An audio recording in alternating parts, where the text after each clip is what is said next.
This season, he's allowed 1 earned run or less. He is really throwing the ball well right now. Let's take a look at the lineup for Buck Showalter's Baltimore Orioles. They're 85-71. They're in third place behind the Blue Jays, and Chris Davis has got good numbers against Aaron Sanchez. 6 for 14 with 3 home runs and 4 RBIs, and then down in the 6th spot. Jonathan Schoop this season has hit well against the Blue Jays, but right now Schoop is really scuffling, hitting just over 100 in the month of September. He's had a tough stretch swinging the bat here in September. 29th start of the season for Aaron Sanchez, and I think he has caught his breath. He had a couple of times where he was down for 10 days to rest that arm and catch his breath, and he has come back firing strikes. Over his last 15, he's held the opposition to 2 earned runs or fewer 11 times. He is undefeated in 4 starts versus Baltimore this season. His last 3 particularly good against the Orioles. He's 3-0 with a 142 earned run average. He had a start this year where he gave up 4 home runs to the Orioles and still won that game. Adam Jones will step in. You mentioned that 4 home run game. Jones hit a home run off Sanchez in that game. Here's the first pitch of the ball game. Cut on and missed, and we are underway.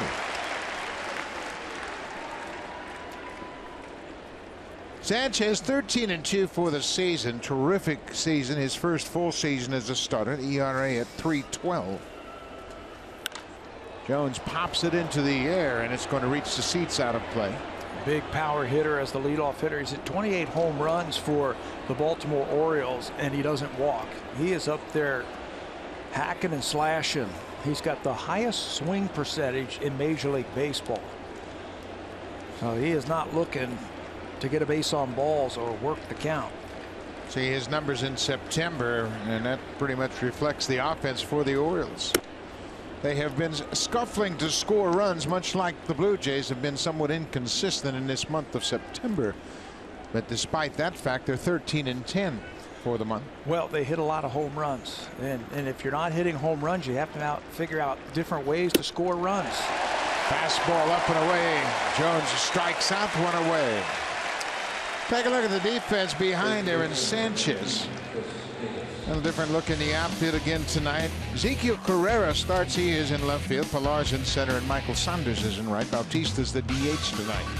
Donaldson and Tulowitzki man the left side. Darwin Barney filling in at second base for the injured Devin Travis. And Encarnacion at first, and Russell Martin doing the catching for Aaron Sanchez. Devin is out with that sore shoulder. Better numbers versus Gausman for Darwin Barney. John Gibbons electing to go with him. A little bit more offense at second base tonight against Kevin Gausman. So Darwin Barney has got better numbers against Gausman, so he is in there. This is Chris Davis. We mentioned his numbers against Sanchez. He's 6 for 14 with 3 career home runs. Another big power season for Davis. 38 and 84, the power numbers. Moving him up into the number 2 spot in the lineup for the Orioles, trying to get him going. You see his batting average at just .219, but he's got tremendous production. 38 and 84, hitting second tonight. You can bet he's hitting second because Sanchez is on the mound, and he has hit well against Aaron.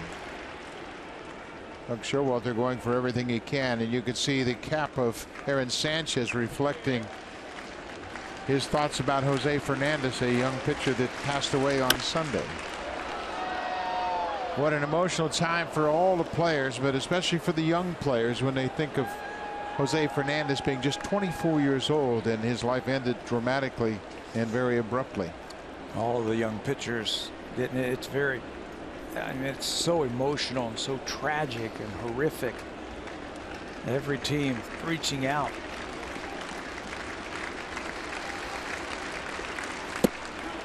Strike 3 call.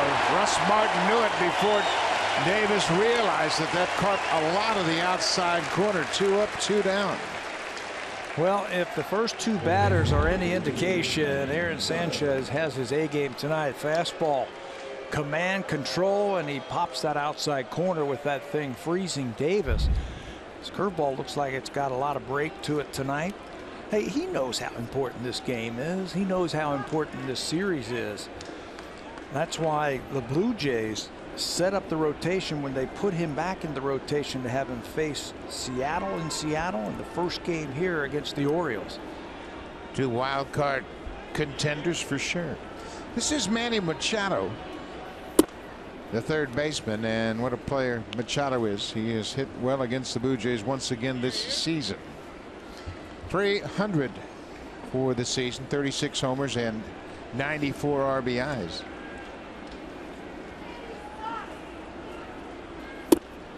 The Orioles have 6 different players that have hit 20 home runs, but for the first time in franchise history, they have 3 players that have hit 30 or more. Think about all the great power hitting teams that the Orioles have had in the past in their history. This is the first one with 330. Chris Davis 38, Manny Machado 36, and Mark Trumbo leads the majors with 45.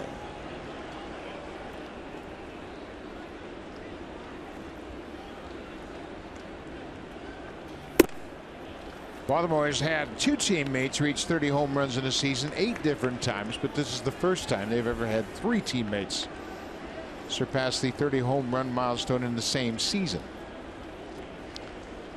3-1 to Manny Machado. Trumbo waits on deck. That's his strike. Boy, that fastball was explosive. There's a lot of late finish to it, and it caught the outside corner. Staying on line too. Even if he swung at that pitch, he wasn't going to do anything with it.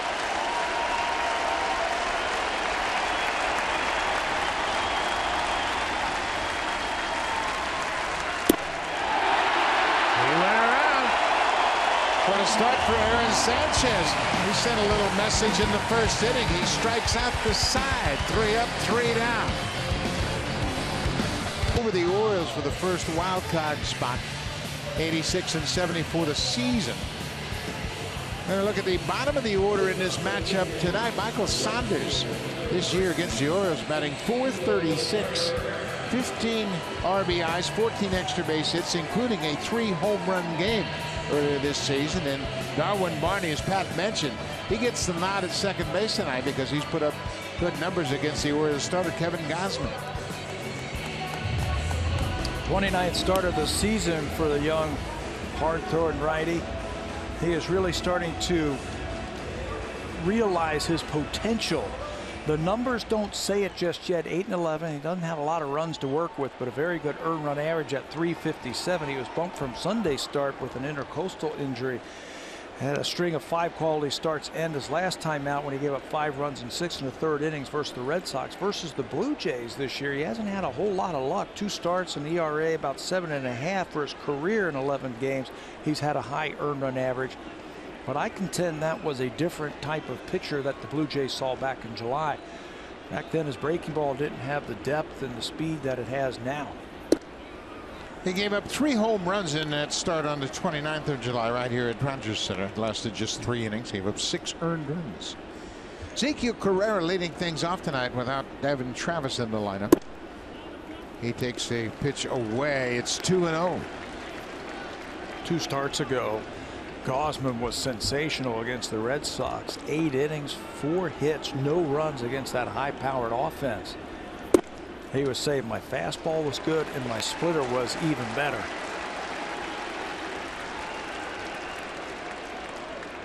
He made those back-to-back starts against the Red Sox. 1 good one and 1 not so good. Right on the corner. The Orioles at home had a rough homestand.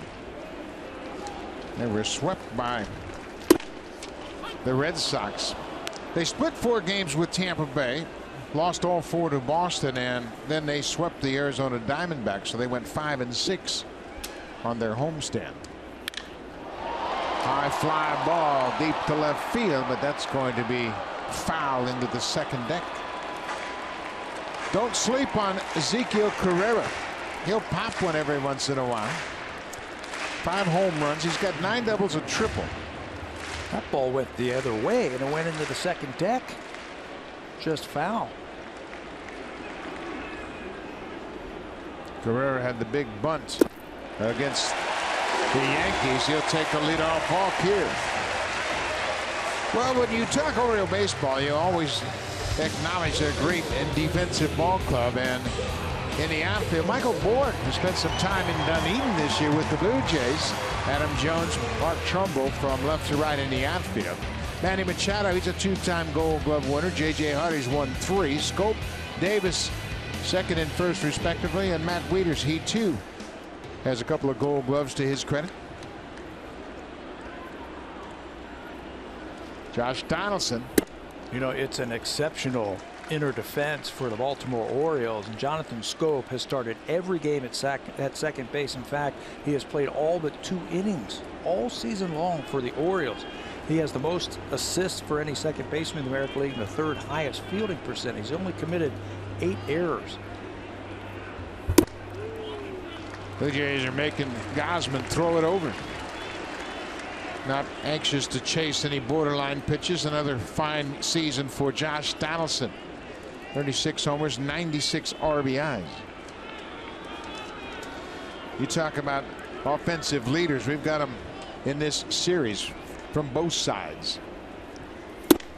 Well, whenever these 2 teams meet up, expect a lot of runs to score, expect a lot of home runs, expect a lot of fireworks offensively. Since 2015, these 2 teams average almost 11 runs a game. That's the second most over that stretch in baseball. Breaking ball cut on and missed. Colorado and Arizona, when they play, they average over 12 runs a game. Both of those ballparks, of course, are hitter havens. At the Blue Jays and Orioles, they can put up some crooked numbers. Lots of home run power. Carrera at first at the leadoff walk. It's a 2-2 count on Donaldson. Swinging a drive. Get up, boy. He's done it again. A 2-run shot in the first.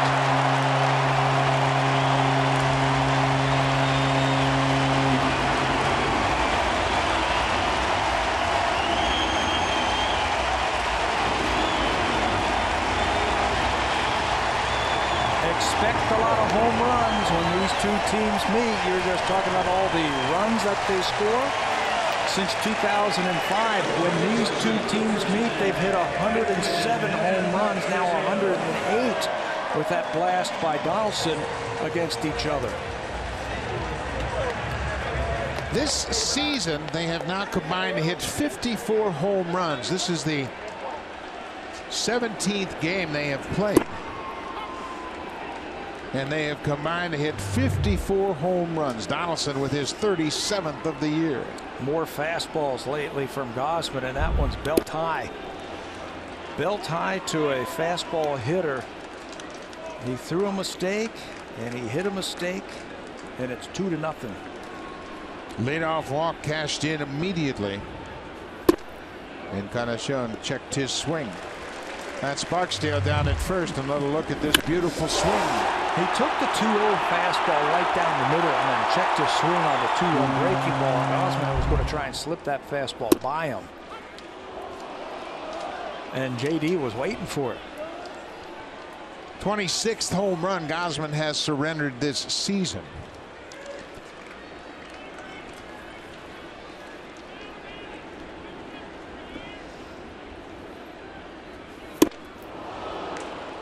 Off-speed pitch, and Encarnacion strikes out.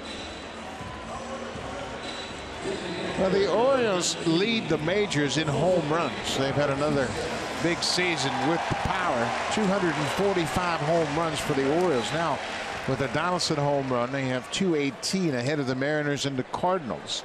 6 players on the Blue Jays with at least 20 home runs. Orioles can say the same thing.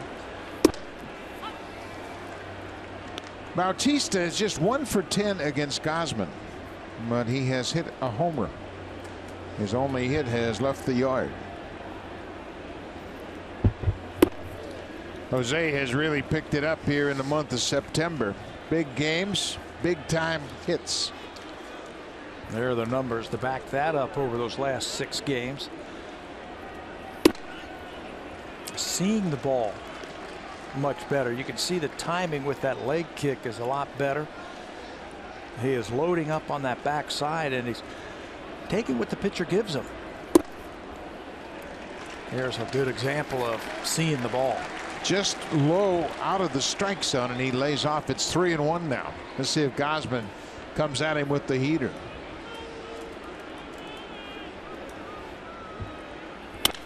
He did, and Bautista was out in front. That might have been a splitter. It wasn't quite as hard as his fastball. Just 85 miles an hour.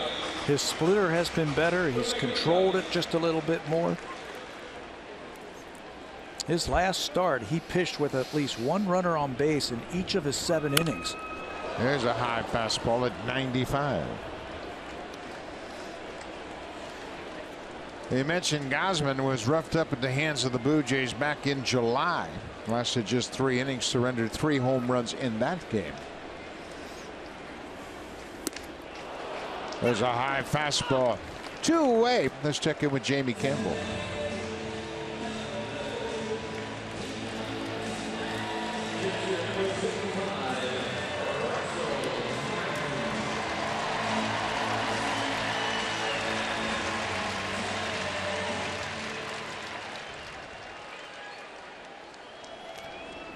Luis Cessa, the starter for the Yankees, and Gary Sanchez, what a season he has put together. He's the DH tonight.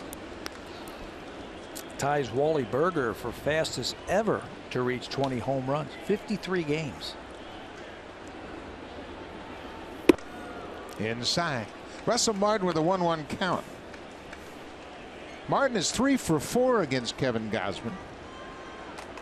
So far, he likes what he sees from the big righty. Had a good rip at that high fastball.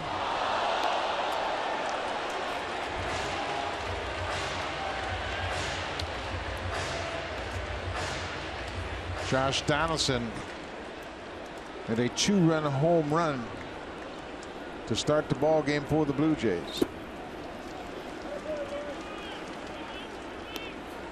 They've been waiting on Gausman for years, and it looks like he might have turned the corner.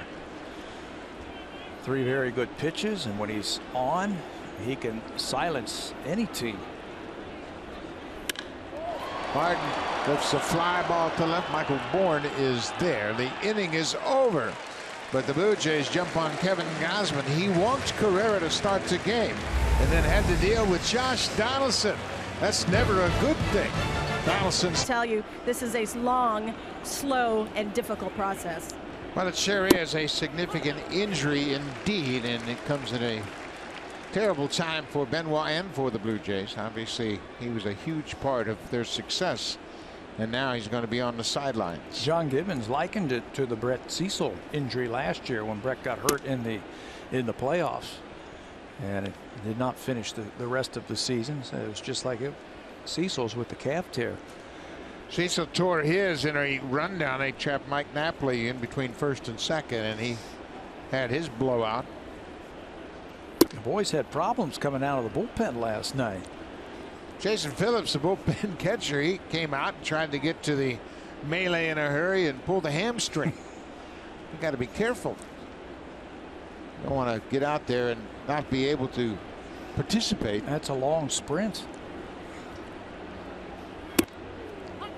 High strike. Trumbo really surprised by that call by the home plate umpire, Will Little. Trumbo has had a terrific season, obviously. 45 home runs, but the Blue Jays have had his number. They have kept him in the ballpark for the first 16 games this season. He has got tremendous power, and teams can go up against him or they can go down against him, down and away. They'd like to go up. 1 away. Let's check in again with Jamie Campbell.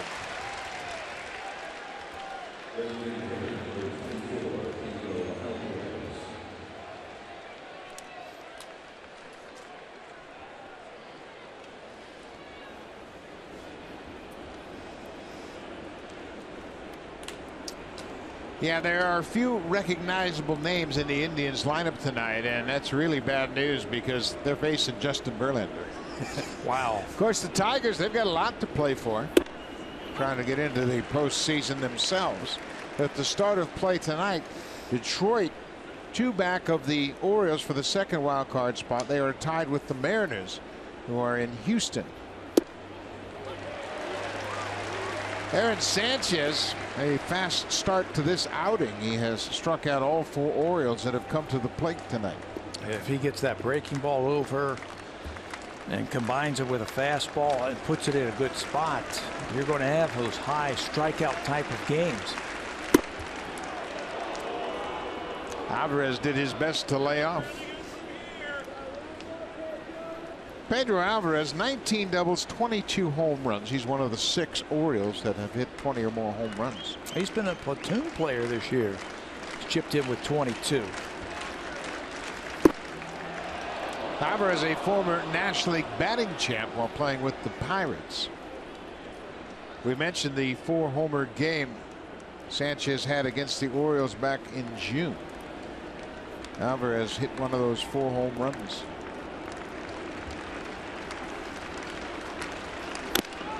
I may have misspoke. It was a home run champ, obviously, for Alvarez when he was with the Pirates. If he won a batting championship, that would have been impressive. Outstanding power.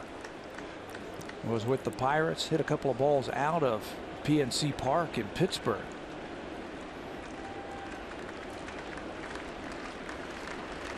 Choo-choo pitch. Breaking ball in the dirt. Showing some patience right here. 0-2 to 3-2.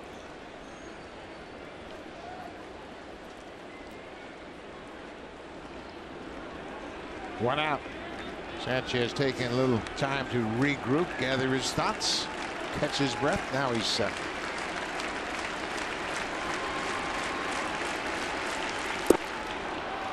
Good changeup, and walks Alvarez.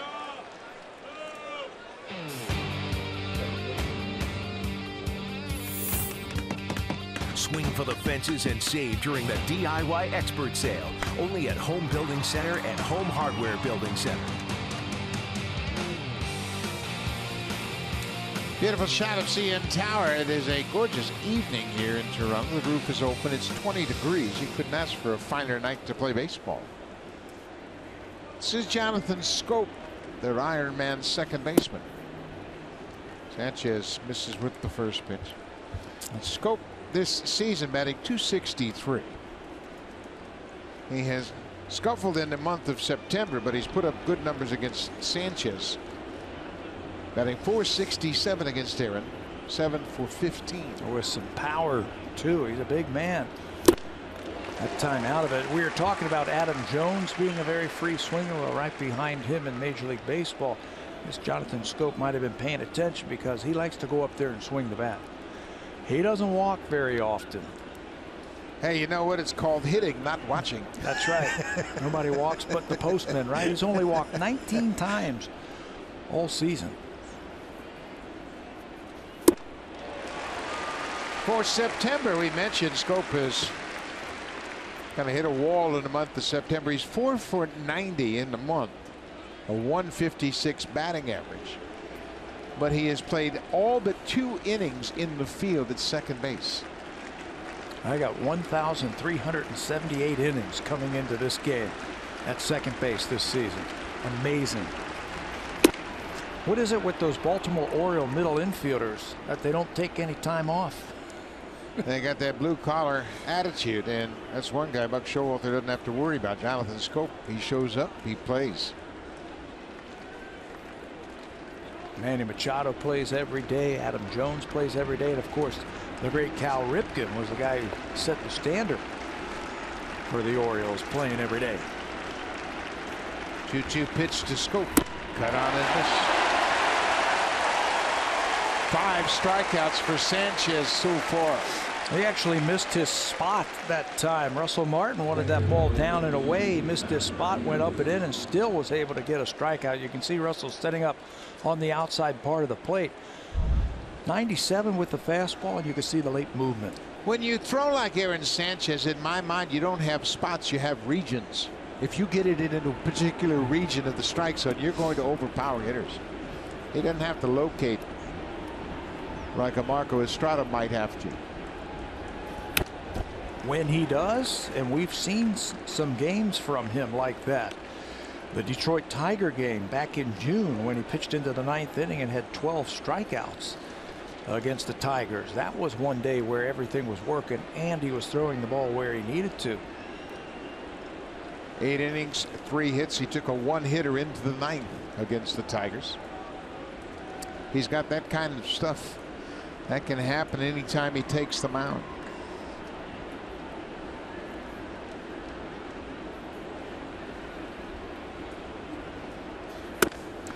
You know, you and I talked with John Gibbons before the game today, and with the Benoit injury and the fact that the bullpen a little bit thin possibly for impact arms, we asked John, any thoughts of all now with Benoit's injury, but Sanchez in the bullpen after this start? And he said absolutely not. Absolutely not. No, he said we might stretch our starters out just a little bit more and ask them to go just a little bit further, a bat or two, maybe an inning further. But he was pretty adamant that Aaron was not going to go to the bullpen to cover up in the 7th or 8th inning. 1-2. 2 outs to Matt Wieters, the Oriole catcher. Curveball. Got a piece of it to stay alive. The Blue Jays starters have absolutely been money all season long. But now over the last 11 games, they've held opponents to 2 earned runs or less in each of the last 11 starts. And it's not like they're playing some teams that can't hit. I mean, they're playing the Seattle Mariners and the New York Yankees and the Baltimore Orioles. Some very good offensive teams. The Los Angeles Angels with the great middle of the lineup that they have. So far, the Orioles have shown good patience of laying off that high fastball. It's awfully tempting, especially with 2 strikes. Wieters, 4-time All-Star, 2-time Gold Glover. He's a free agent at the end of this season.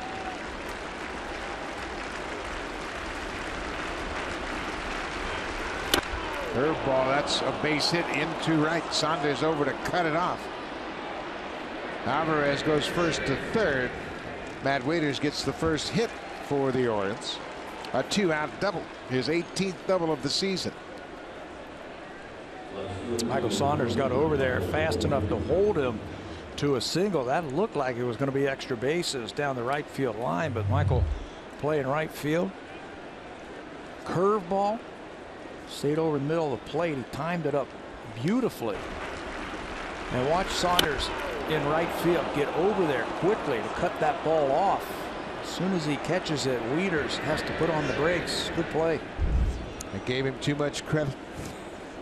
He's a catcher. You're always looking out for those catchers. So Alvarez is at third. Wieters at first. This is Michael Bourne. We mentioned Bourne. Spent some time in Dunedin. He was in Dunedin for 3 weeks and actually played 9 games in the Blue Jays Florida State League team. That was at the end of April into early May. And then he moved on. Yeah, a lot of people thought that they were going to see Michael Bourne here in Toronto, but he had other chances with other organizations. And now here he is with Baltimore. Sanchez ahead 0-2. Blue Jays have a 2-0 lead. Fly ball into center. Pilar calls for it, gets there and makes the catch. The Orioles get a walk and a single, but they strand a pair. Sanchez and the Blue Jays have a 2-0 lead as they set the bat Brewers early in April. And you look at some of the other teams, the Chicago Cubs. Blue Jays will visit Chicago. When is that, in August? I believe it is in August. August 18th, 19th, and 20th. Troy Tulowitzki goes after the first pitch. Cincinnati Reds will be here in May, Monday, Tuesday, Wednesday in May. Blue Jays are playing the National League Central in Interleague. Troy Tulowitzki behind 0-1. Breaking ball off the end of the bat. Little chopper back to the mound. Gosman goes to first. 1 away. In case you're just joining us, and before you could get settled into your seat, Josh Donaldson hit a 2-run home run off Kevin Gausman. Ezekiel Carrera, the leadoff man, walked, and then Donaldson hit a home run deep into the seats in left. Get him early. You don't want Kevin Gausman to get comfortable. He's liable to go deep into the game even after that 2-run home run.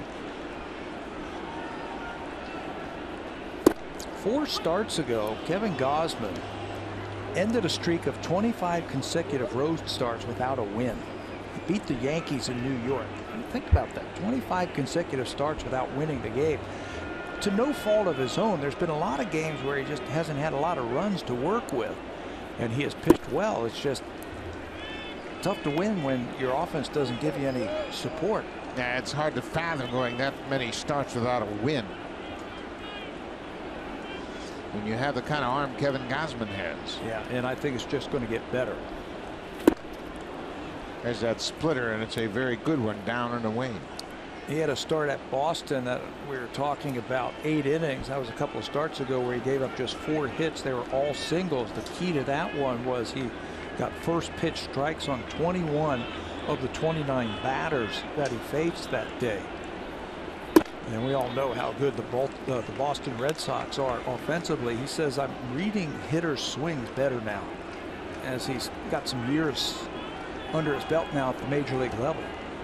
So if he sees a guy sitting on a fastball, he might go with a splitter like that. Good splitter there. Saunders strikes out. 3rd strikeout of the ball game for Kevin Gausman. 2 away here in the 2nd. It works as a changeup, but it's got some movement on it, and it goes down. And when he keeps it down, tough to pick up, tough to hit it. It's like a changeup, and it messes up the timing of Michael Saunders there.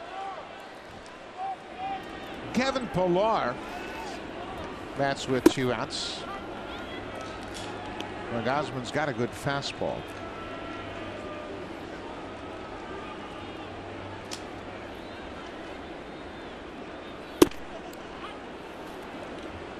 This one down on the outside corner.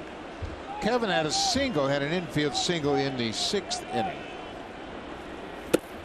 And Kevin goes after that breaking ball. A couple of strikeouts in the inning for Kevin Gausman. We've played 2 innings here at Rogers Center. The Blue Jays have a 2-0 lead over Baltimore. And then Rick Porcello, who's, for my vote, the Cy Young Award winner this year. He's been good from start to finish. And there's Aaron Sanchez.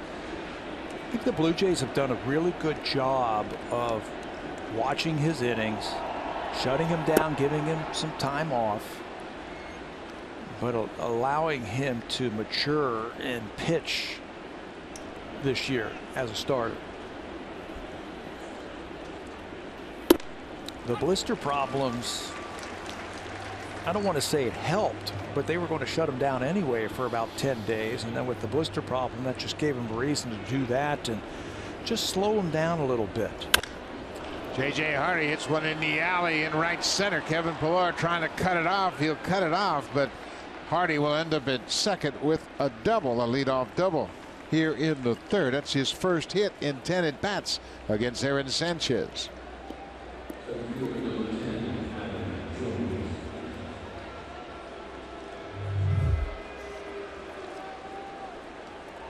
J.J. Hardy's been doing this a long time. Mr. Steady Eddie on defense, and now hitting 9th. You have to be very careful with him. He's got some extra base pop in that bat. Leads off the 3rd inning with a double.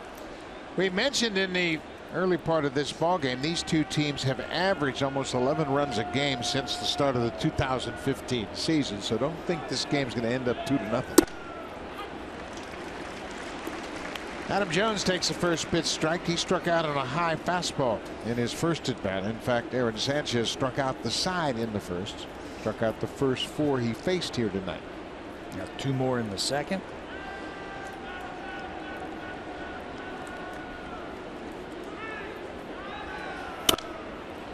Very defensive swing on a pitch down and away. It's now 0-2.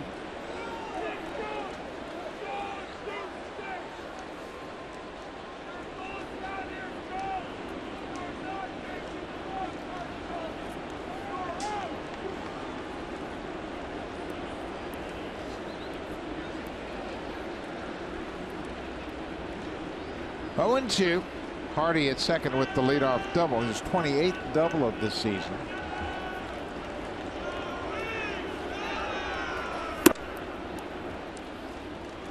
Remember, Sanchez struck out Jones on a high fastball back in the first inning. Looked like he tried to go right back there. Both of these teams, they don't run a lot. They don't bunt a lot, so you just have to bear down on that guy at the plate.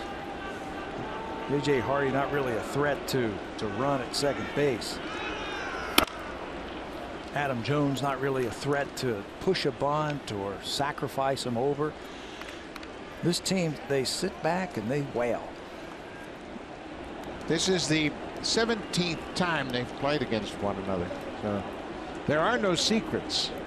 Russell Martin trying to decoy the Orioles when he taps the ground as if he wants a curveball down, and then he'll call for the fastball.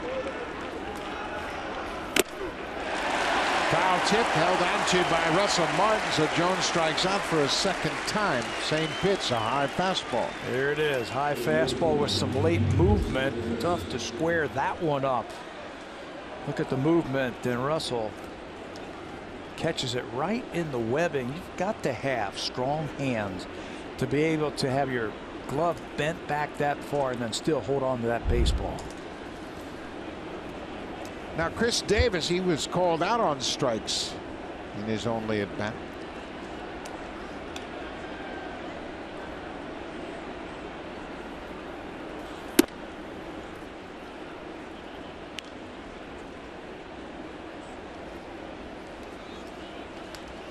Davis, a premier power hitter, of course, and when you look at the power hitters over the last couple of seasons, he and Edwin Encarnacion are first and second in home runs since 2012. He's got a pretty good eye at the plate, also for a big man who strikes out a lot. He'll take his share of walks. You have to decide what you want to do to him. You want to pitch him inside, or you want to pitch him up, or you want to pitch him outside. If you pitch him inside, don't miss, because he can knock it out of the ballpark. He has now struck out 211 times this season. But when he strikes out, with it comes a lot of home runs. Yeah. 38 home runs and 84 walks. 84 walks for Chris Davis this year. And you got to bet he's going to be swinging 3-0.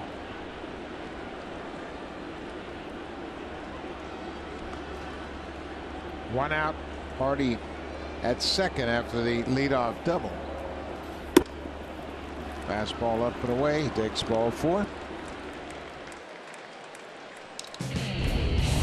Super Slow-Mo Cam. Brought to you by Rogers 4K TV. Get closer to the action with 4 times the resolution of HD alone.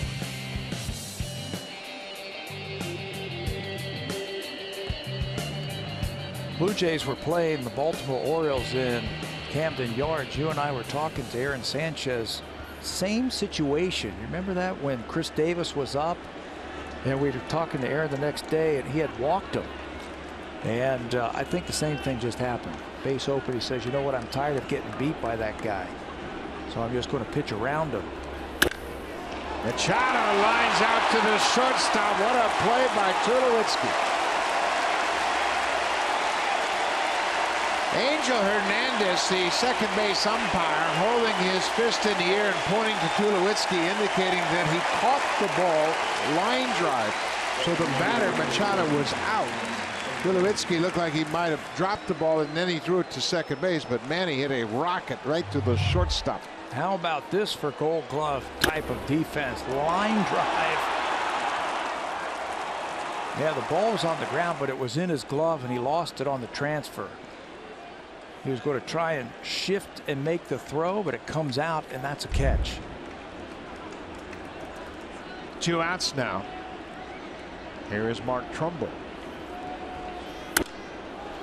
Trumbo goes after that high heater. What Sanchez was saying back to that Davis walk, he said it's no disrespect to the people behind him. It's just Chris Davis has really hit me well in the past. 3 home runs. And he says, I'm tired of that big guy hitting it out any part of the park. I could go away, I could go in, and he's hit it hard. I'll take my chances with the guys behind him.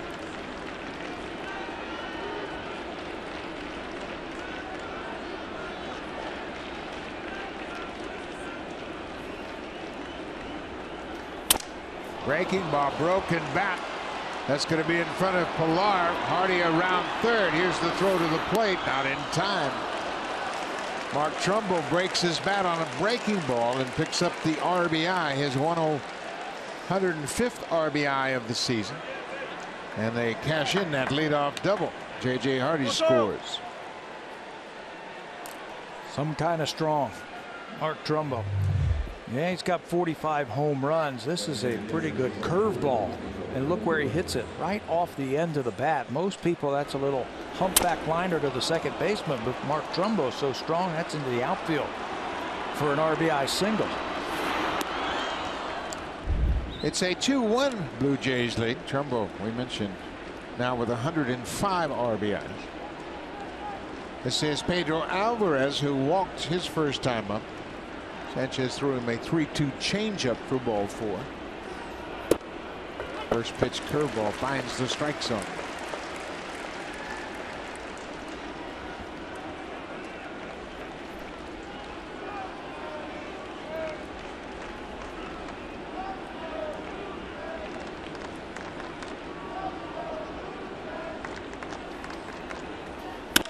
Another curveball. This is a looper into left.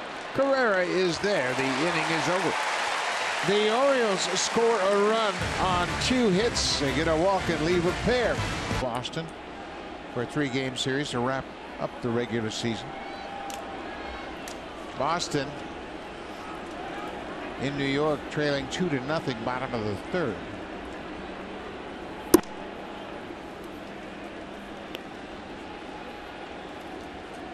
The Tigers are at home. They have a 5-0 lead over Cleveland, top of the 3rd. Barney goes after the pitch, grounds it to the shortstop, J.J. Hardy. 1 out. Let's check in with Jamie Campbell.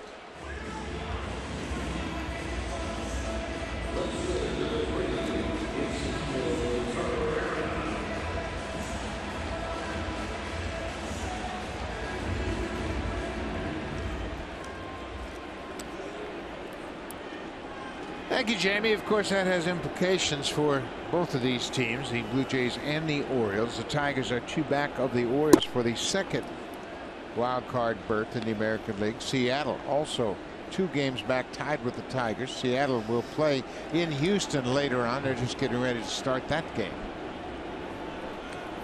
Houston's right there too, aren't they? 3.5 games out of it. No, they're 2 back of the 2nd spot. Oh, Houston, I'm sorry. You said Houston. Yep, they're 3.5 back. Just 3.5. Yeah. I mean, Houston's in it too. Can't write them off. You get hot this time of the year, anything can happen, that's for sure.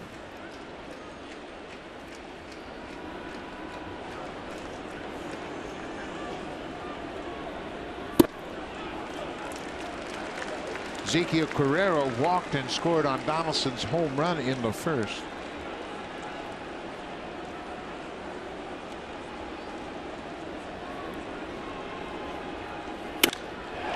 Fly ball deep to left. Bourne looking up. This ball is gone. Carrera hits his 6th home run of the season to the opposite field. He has come up with some big hits and big plays for the Blue Jays this year. John Gibbons inserts him in the leadoff spot, puts him in the lineup with Devin Travis out. He walks and scores his first time up. Hit a ball to left field his first time up. Had plenty of distance, but it was foul. This time he's going to keep it fair. That ball shot out there like it was a right-handed hitter pulling the ball. That's his 3rd career home run against the Orioles. His 2nd this season. Donaldson rips that breaking ball in the left. JD is 2 for 2.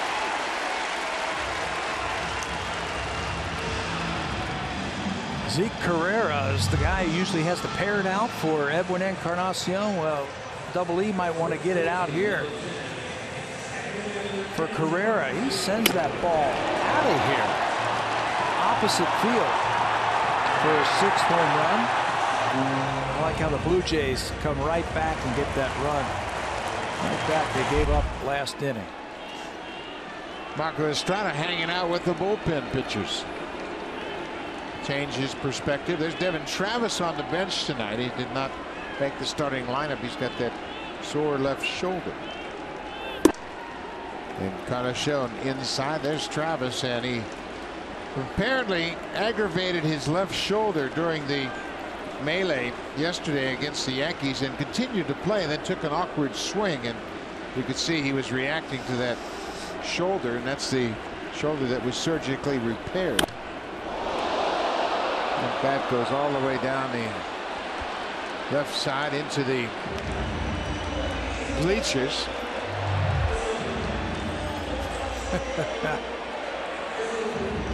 Showing off the pipes. Opposite field home run. He hit one into the second deck foul his first time up, and really put a charge in that home run. Gausman has been touched up for 2 home runs tonight.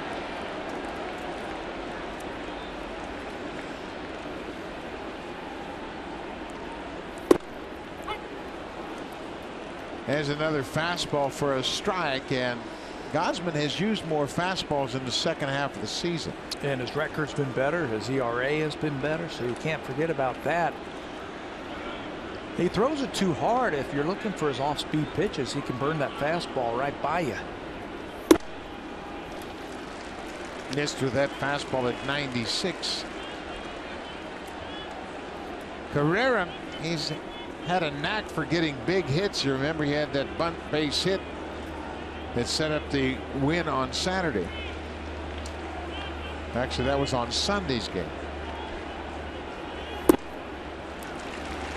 Like I said, he has come up with some big hits for the Blue Jays, and when Jose Bautista was down, it was Zeke who sparked the Blue Jays a lot out of that leadoff spot. John Gibbons, whenever he has a chance to talk about Carrera, that's what he says. He's given us a spark in the past. Gausman throws a breaking ball on the 3-2 pitch and strikes out Encarnacion for a second time. Edwin is now 1 for 15 against Gausman. Well, that's what you call pitching backwards. He threw him fastball after fastball after fastball and got to 3-2 and then drops a hook on him. And you could see Edwin looked like he was looking for the fastball. Jose Bautista struck out his first time up. Here's another first pitch fastball. Bautista has a streak of 33 consecutive games reaching base. Second longest active streak in the big leagues. Look out. That was a liner into the seats.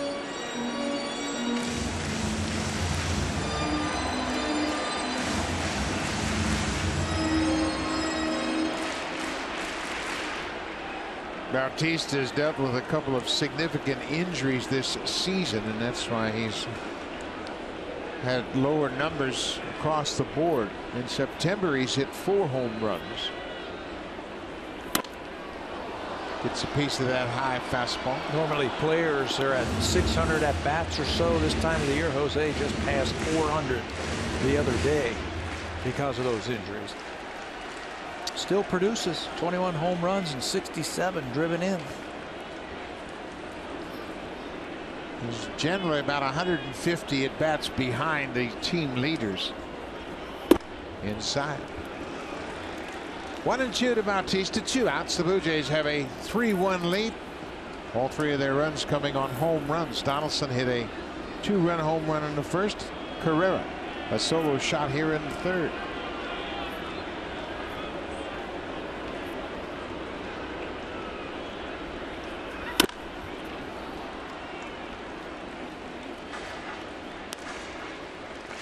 Bautista has been swinging Kevin Pillar's bat lately. It's kind of a similar model, but it's a little bit lighter than Jose's normal bat.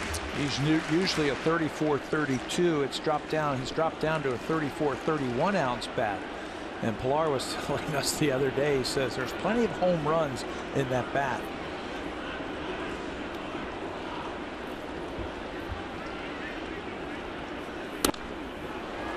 Pillar with 7 home runs, kind of laughing at himself, says, man, I left a lot of homers in that bat, so if Jose can bring them out, that's all the better for us. But Bautista doesn't make a big deal out of it. He said it just feels comfortable. Different times guys will try different bats.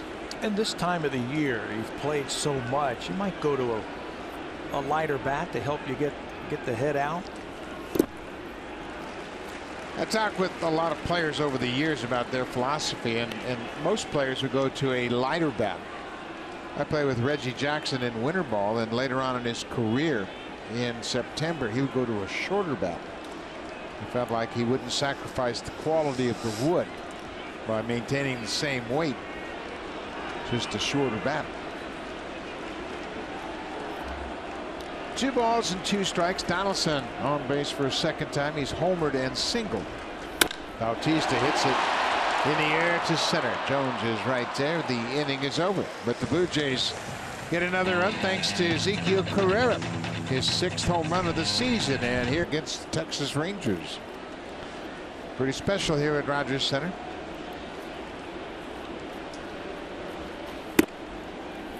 Jonathan Scope will lead things off for the Orioles here in the 4th.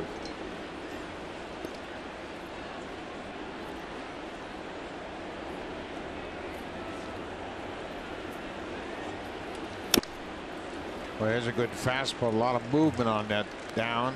When it's down, it's hard for the hitter to go down and then square it up. A lot of times you'll just get a lot of ground ball outs. Aaron is one of those pitchers that gets his share of ground ball outs.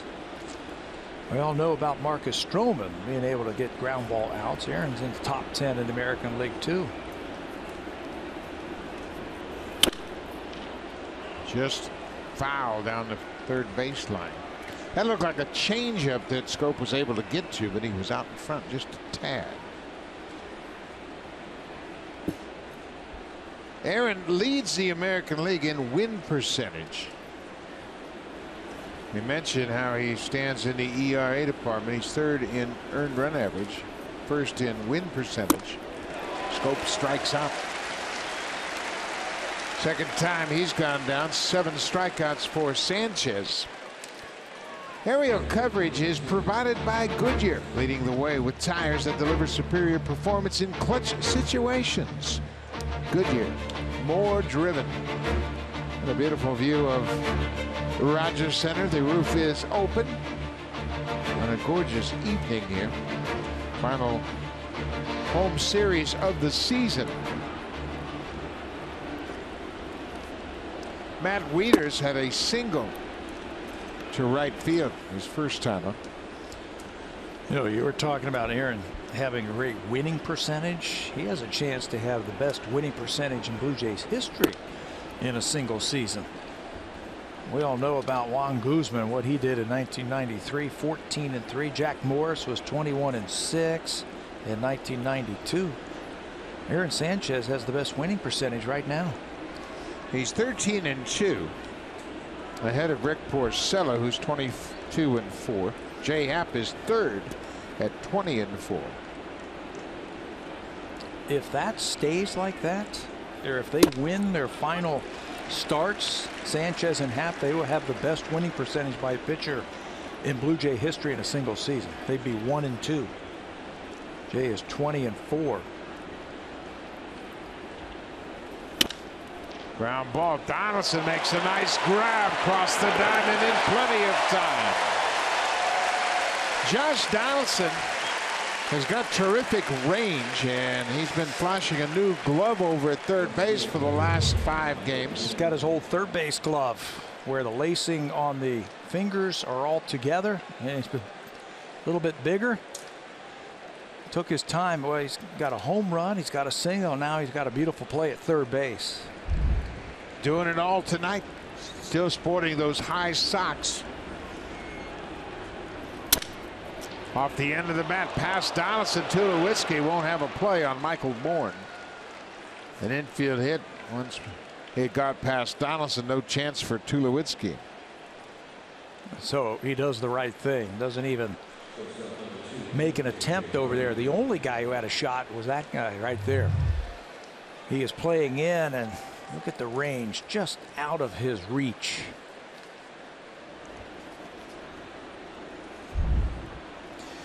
The Blue Jays respect the Orioles. They understand they have firepower up and down the order.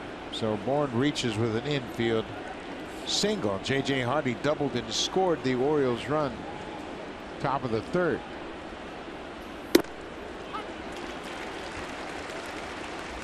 It's tough to have easy innings against either of these offenses. Tough to go 1, 2, 3 in just 6, 7, 8 pitches. They make you work. They're talented.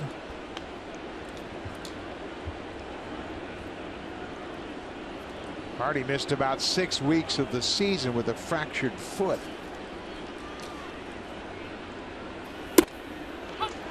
There's strike 2. Hardy wasn't reinstated from the DL until June 18th, and over his last 74 games, he's hit .295. He's got some power. And played some stellar defense, I'm sure. Sanchez ahead 0-2. Bourne with a short lead at first. There he goes. Fly ball deep to right. Saunders is there. Bourne didn't know how many outs there were. He stopped at second. Saunders makes the catch. The Orioles leave a base runner. We'll go to the bottom of the fourth. The Blue Jays have a 3-1 lead behind Aaron Sanchez. Do that. For Carrera, home run number 6. For Donaldson, home run number 37. A little different number. Russell Martin, the catcher, leads things off for the Blue Jays in the fourth.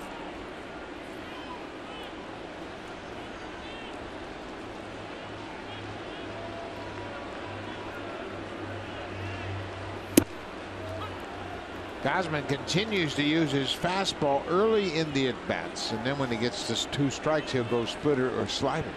Tell you, I'd be looking for that fastball early in the count against him. He wants to jump ahead of you by using it.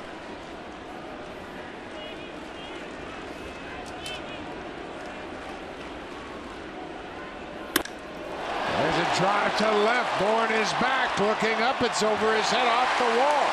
Martin is headed for second. He better hurry. Good relay, and they got him. Boy, J.J. Hardy took that relay and turned and fired quickly. He was only about 40 feet away from second, but he threw a quick strike to Scope, who put the tag on Martin, who was called out. Blue Jays are going to have a look at it in their video review room. J.J. Hardy is so aware. The throw was offline. Look how he catches it and then fires back towards second base. Here's the slow-mo on the tag by Scope. They're going to have a look at it. Looked like they tagged Martin up on the shoulder. His hand may have been on the base. From that angle, tough to tell. This should give you a better look right here. It's pretty close. Tough to tell either way. That might be the best angle right there. Inconclusive. This replay review is powered by Samsung. Of course, that video review has to be definitive that the call was wrong, and then they can turn it over.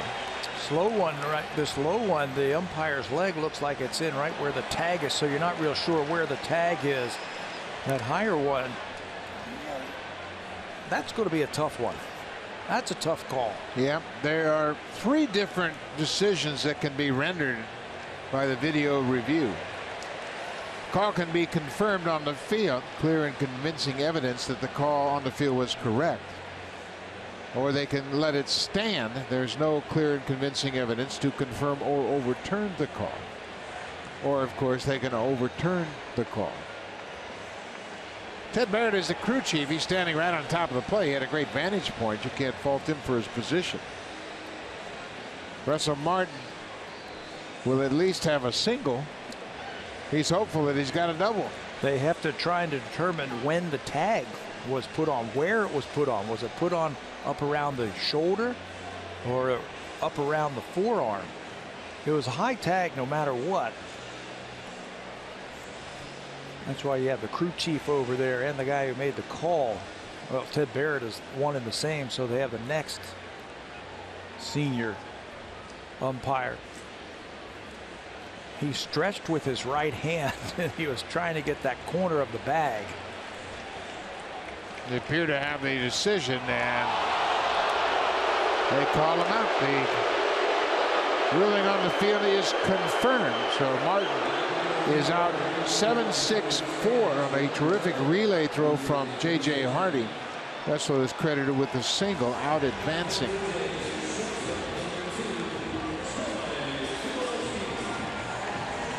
Well, Troy Tulowitzki, who tapped out to the mound his first time up, he'll bat with 1 out.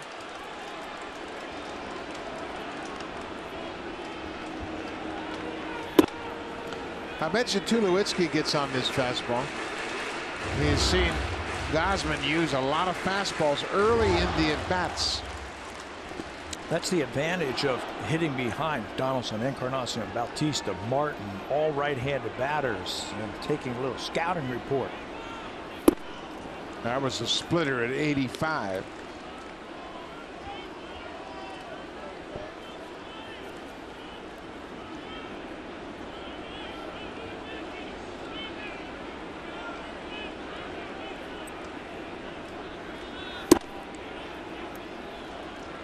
Two balls and a strike. That's so tough. 96 to 85 miles an hour. A big separation. 10, 11 miles per hour on the fastball, and then his off-speed pitch. Came back with a fastball there. Tulowitzki came into this game with a batting average of .253 for the month of September, but I think you and I would agree he's swung the bat much better than a .253 average. Much better. He deserves about, I don't know, maybe 15 bloops. Bounced over the pitcher's mound. Scope near the bag at second. 2 away. I mean, they all even out. At least that's what they say. So if that's true, then Troy Tulowitzki is owed a bunch of bloop base hits because he hit the ball hard. Now, when you played, did you ever think they all evened out? At the end of the season, you go, well, I was neutral. Absolutely not. That's what I thought. Oh, yeah. Oh, they all even out. That's why I say they say it all evens out. But it doesn't. We know that. Didn't you hate when you came back to the dugout after you've lined out for the 3rd time and everybody said, hey, Pat, you're really swinging the bat well tonight? Yeah, you really hit that one hard. Oh, I know that. Now I want some hits. I don't care how I hit it. Michael Saunders struck out against Gausman in the 2nd.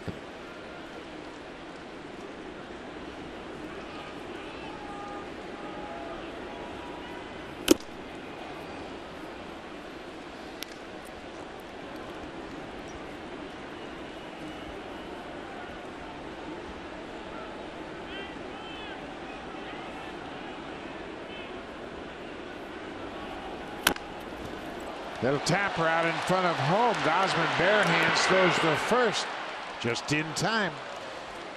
Quick inning for Kevin Gausman. He leaves after 4.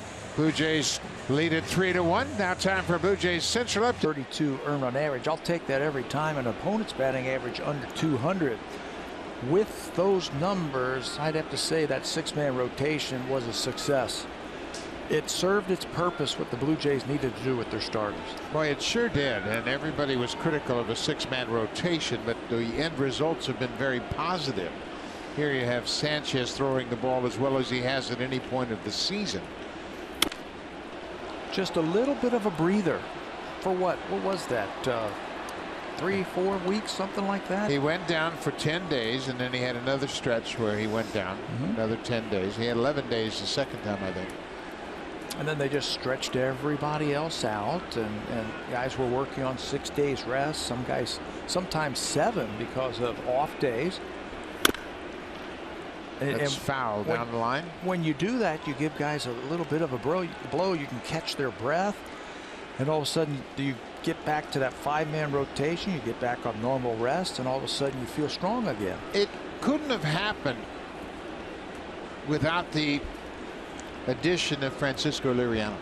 They went out and got a big league starter, and they brought him in to the fold, and he was welcomed in open arms with Russell Martin and Grilly, both former Pirate teammates of Liriano. And when they picked him up, that allowed them to go to a 6-man rotation because they had a professional starting pitcher they could insert into that 6th spot, and it really benefited everybody.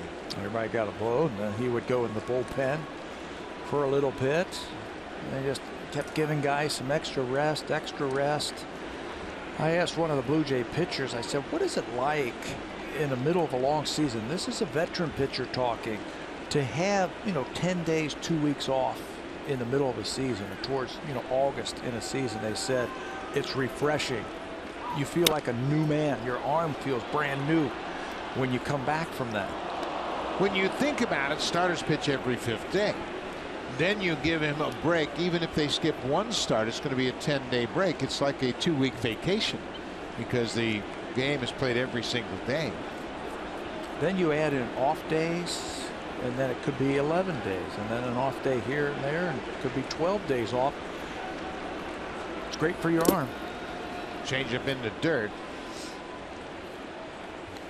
Well, the starters have just been overlooked in my estimation for what they have meant to this team. And when you look at where they rank in the American League, it's hard to argue with the impact the starting pitching has had on the success of the Blue Jays. Well, they've made new starts. What did they do? 7 all season long? 7 starters? You do that, you're going to have success, and you're going to be fresh in September. And Aaron Sanchez is fresh right now. Too fresh for Adam Jones. Jones has struck out 3 times tonight. 8 strikeouts for Sanchez. All of them on this elevated fastball. Tough to come up with that. And after the at-bat, watch what Adam Jones does. Said, young man, you've got a pretty good fastball.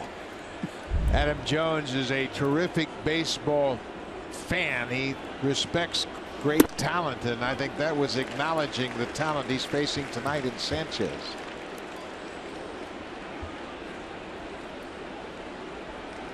Chris Davis has struck out and walked.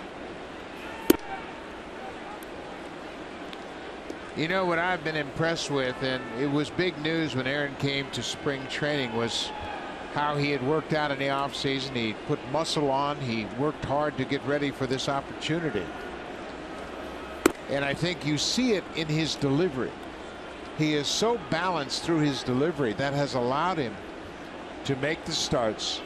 He never really seems like he's overthrowing, yet can generate a fastball that'll touch 98 miles an hour. He pitched well last year, right? Wouldn't you agree? Yep.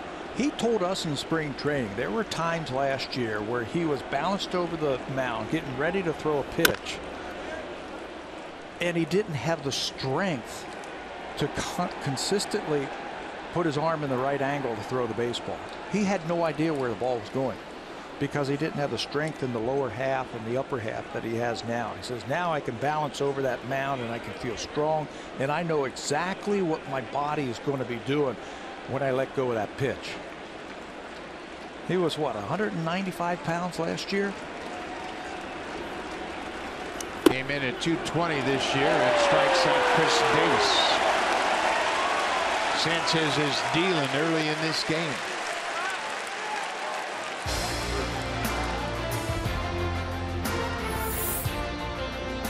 A lot has changed in 40 years, but one thing hasn't. Honda, proud fan since 1977, official vehicle of the Toronto Blue Jays.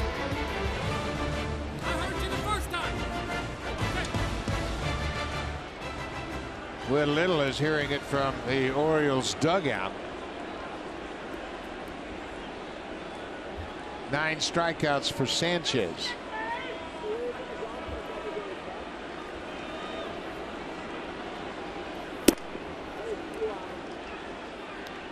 I think it's reflective of the talent in this AL East division. As we speak, 3 of the 5 teams in the East would make the playoffs. Competition is tough. That brings out the best in everybody. Players, managers, coaches, everybody.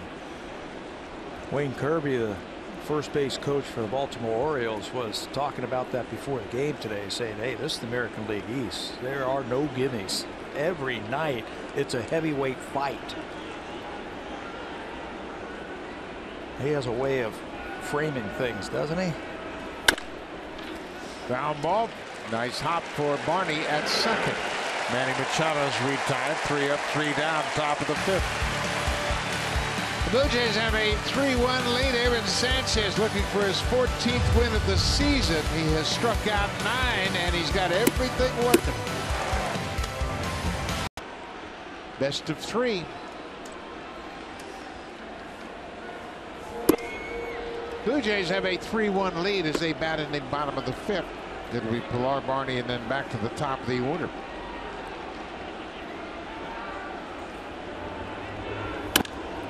Base hit up the middle for Kevin Pilar.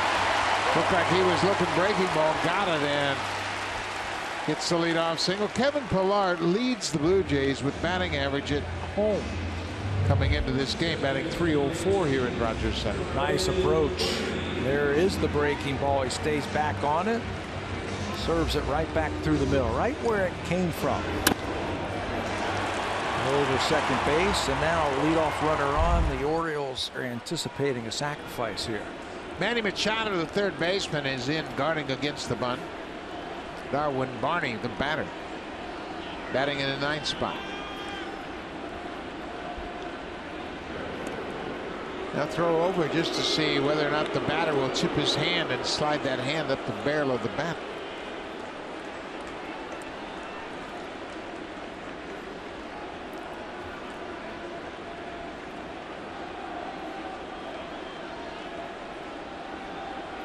Barney squares and bunts it up the first base side. Gosman will flip to Davis.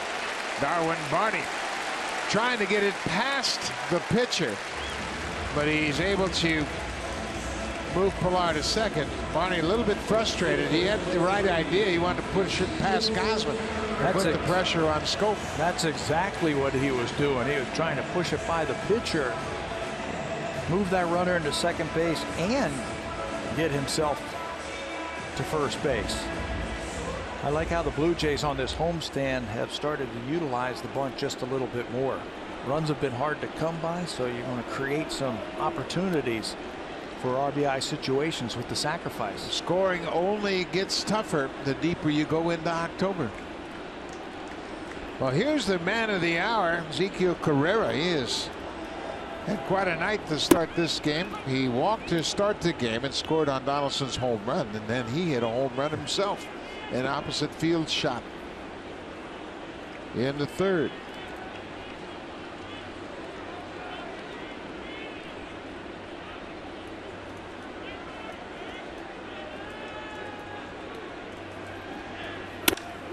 Now he's got another hit. Pilar got a good read. They're going to send him. Here's the throw from Bourne. It is offline, and Pilar scored.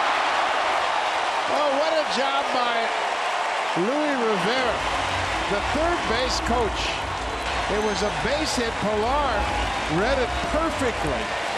And Rivera was watching Michael Bourne, the left fielder, aware that Bourne doesn't have a strong arm. And because he's aggressive, he gets Carrera another RBI. Yeah, you can run on Michael Bourne. This throw not accurate. Not much on it either. Pilar reads it, and he's coming hard charging around third base. Good turning to see it throws offline. Don't know if Matt Wieters was telling Machado to cut the ball and to give it some help because it was offline.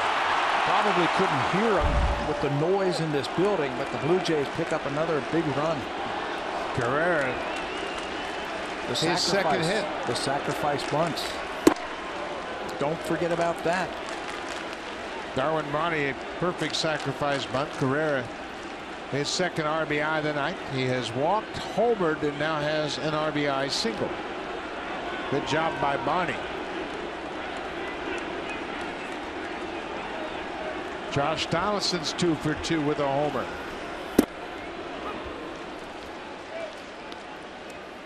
Several of the Blue Jay players have talked about the timing of this recent hot stretch. They went into Seattle, won 2 of 3, took 3 of 4 from the Yankees, and everybody thinking back to last season said we may have peaked a little early last year. Yes, I heard that a couple of times today, and they're very confident the way they're feeling right now. Josh almost walked right into that one. That one got away from him.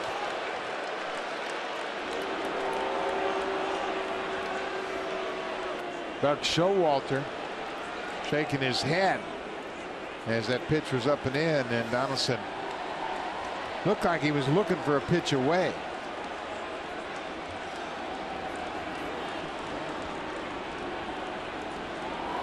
Of course, it was Donaldson getting hit by a pitch in the first inning in last night's game that sparked all of the tension between the Yankees and the Blue Jays.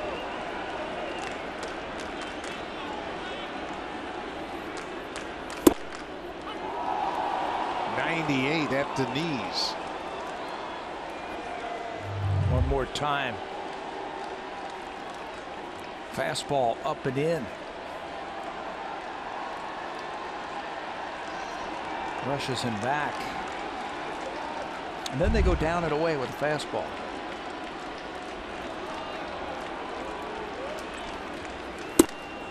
Fastball away. 3-2. Tommy Hunter, hard throwing right-hander, loosening up for the Orioles. Gausman pitching with 1 out here in the 5th. This pitch is going to tell you a lot how he feels right now. 3-2, 1 out. RBI guy at the plate.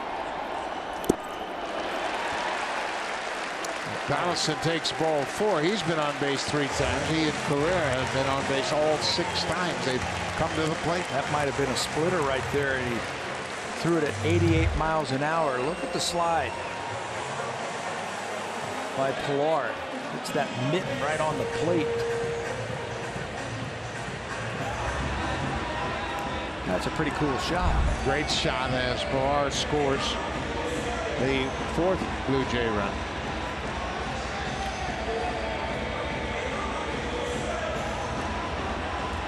Dave Wallace, the longtime pitching coach. A couple of words for Kevin Gausman. Blue Jays lead it 4-1. They've out-hit the Orioles 6-4. A couple of home runs for the Blue Jays. Josh Donaldson, a 2-run shot.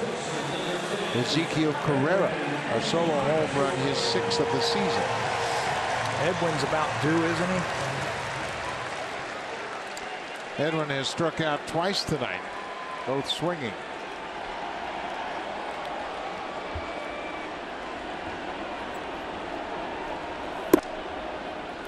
First pitch splitter off the plate inside. He's had 1 hit in his career versus Gausman, and it was a home run.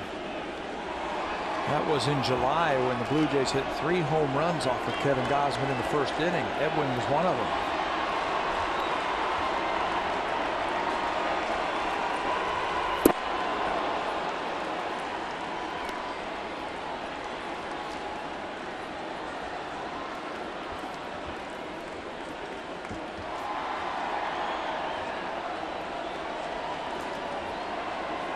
Edwin has reached base in 12 straight games coming into this ball game. Ground ball. Machado goes to second and throws it into right. Carrera's going to come in to score. Donaldson will go to third. Machado makes his 13th error of the season. They were going to get one for sure, but it was a wide throw at second. Scope had to go right past him into right. It's a team, the Baltimore Orioles, who came into this game having committed just 76 errors all season long. They weren't going to get more than one. They came in 4th in the American League in the fewest errors. This one, though, is a costly one. It plates a run and sends another runner over to third base. Donaldson hustles, gets down there, and the wide throw sends him to third. And Carrera crosses the plate, 5-1. Runners at the corners, one out for Jose Bautista.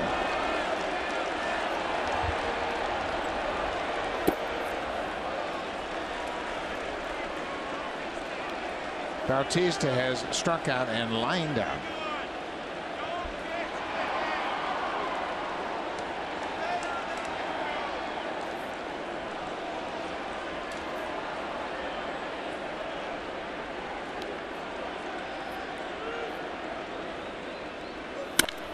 Ground ball to short.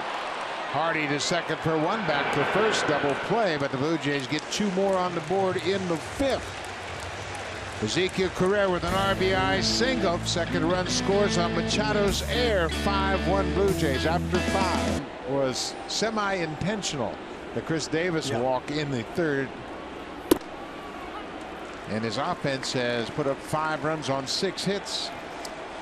Love to see some quicker innings out of him. He's up to 86 pitches already. And if you're figuring right around that century mark, 100 pitches, I mean, this could be his last inning.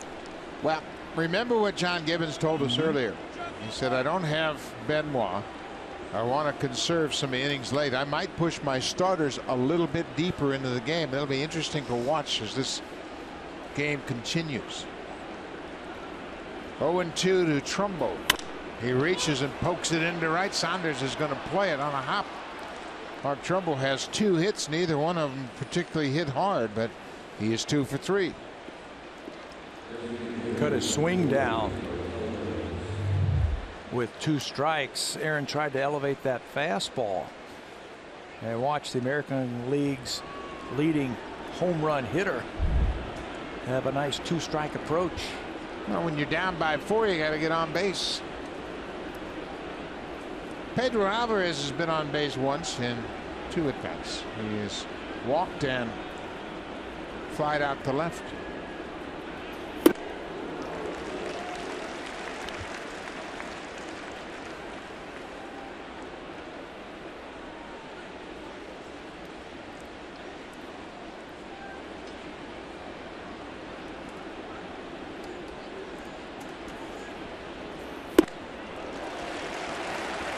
That's that changeup with late movement, 88 miles an hour. That's getting better and better as the season's gone on. Aaron has said that that is the pitch that he has improved on the most this year. He's always had a great curveball and a great fastball. I really haven't had that changeup that I can add into the equation until this year.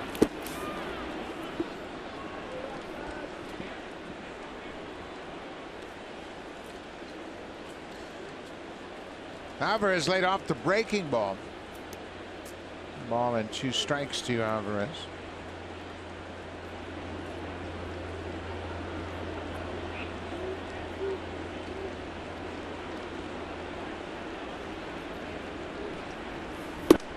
Couldn't lay off that fastball. That's 10 strikeouts for Sanchez. Let's check in with Jamie Campbell.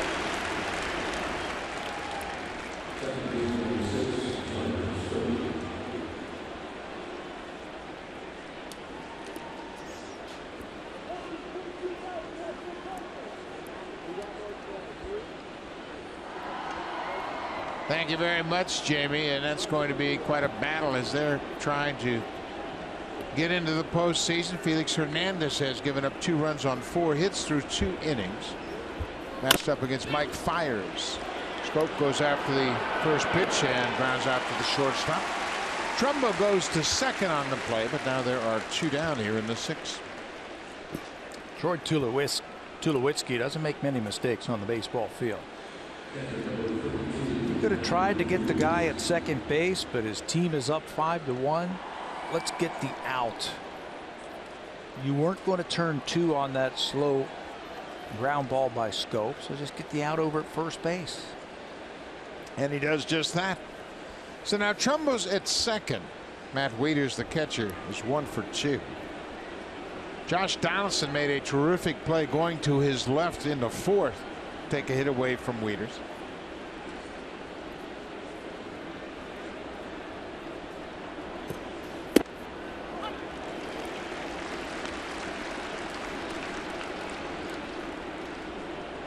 You know, oftentimes young players, and especially young pitchers, don't really see the big picture. Think about their situation, not really worried about the games until their start comes around. That's not the case with Aaron Sanchez. He understands the bullpen is thin right now, given the injury to Benoit and the way they've pitched lately. So you can bet he's thinking about trying to get as deep as he can in this ball game. Yeah, and just how far they'll be able to pitch him and push him tonight. Now there's the first situation where they have made a call to the bullpen. Dane Johnson down in the bullpen. His season high in pitches. As Sanchez stumbles off the mound, ironically, it was against Baltimore. August the 31st, threw 112 pitches against the Orioles, beat them 5-3.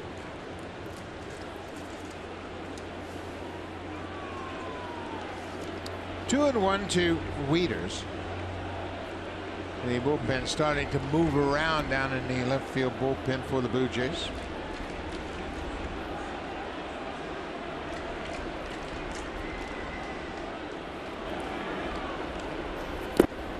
Curveball, and Wieters lays off.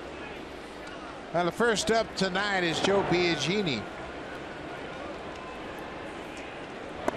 Joe had a big out in the game last night in the 8th inning. Gary Sanchez to line out for the second out of the inning. Then he gave way to Brett Cecil, who came in and got the pinch hitter Brian McCann to ground out to end the 8th.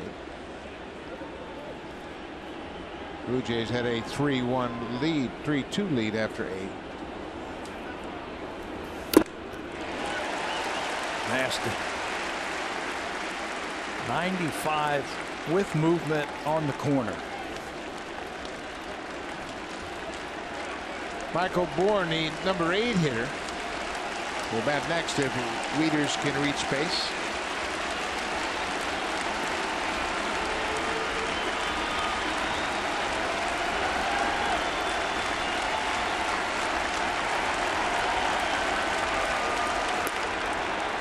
He loses him. Ball 4. Third walk issued by Sanchez, and it's a 2-out walk.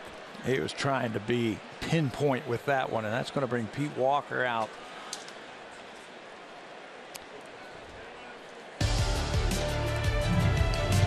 This copyrighted telecast is presented by authority of Rogers Blue Jays Baseball Partnership and may not be reproduced or retransmitted in any form.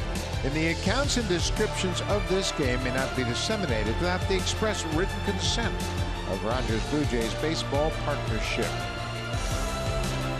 Well, after the 2-out walk, Pete Walker, the pitching coach, made his way to the mound. He is having a discussion. Blue Jays have a 5-1 lead. Josh Donaldson and Ezekiel Carrera have homered tonight. Blue Jays have scored 5 runs on just 6 hits. Aaron Sanchez has stymied the Orioles offense. He's allowed 1 run on 5 hits and struck out 10. Second time this season he's recorded double-digit strikeouts. You mentioned at the beginning of the game, 13 times this year Aaron has given up 1 earned run or less in his 28 starts. If he can get Michael Bourne here, it might be 14. Another thing that's impressive about Aaron's season, he's 6-0 in 12 starts this season against the AL East opponents, including his 3-0 record against Baltimore. He is now over 100 pitches in the ball game.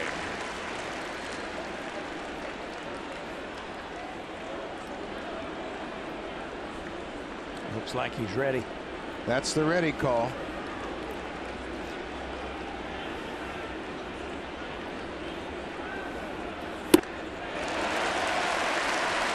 Well, he's not tired. Looking at the radar gun doesn't tell me he's tired.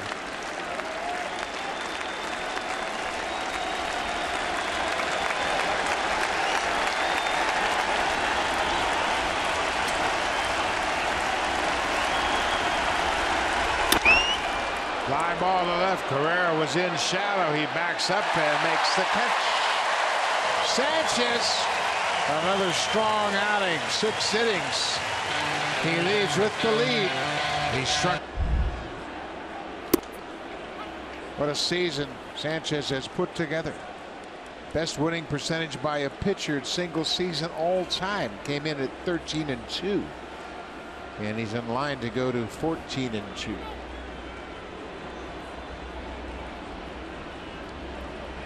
Russell Martin deserves some credit for the job he's done with Aaron Sanchez. With everybody this year.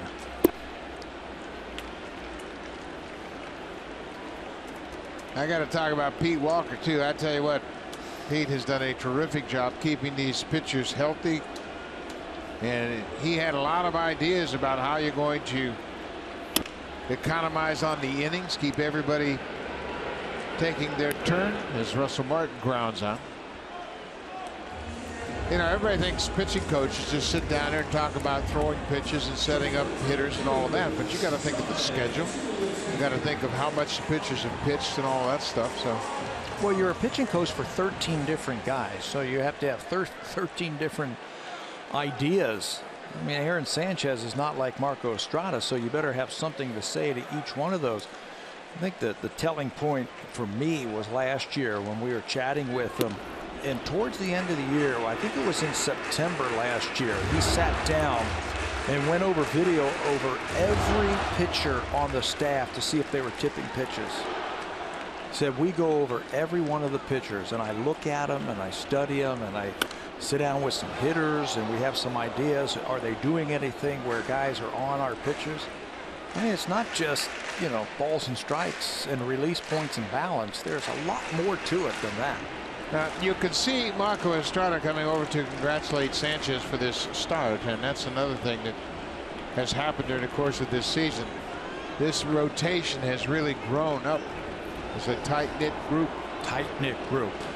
Friendly competition, if you will. Everybody going out trying to better the previous start.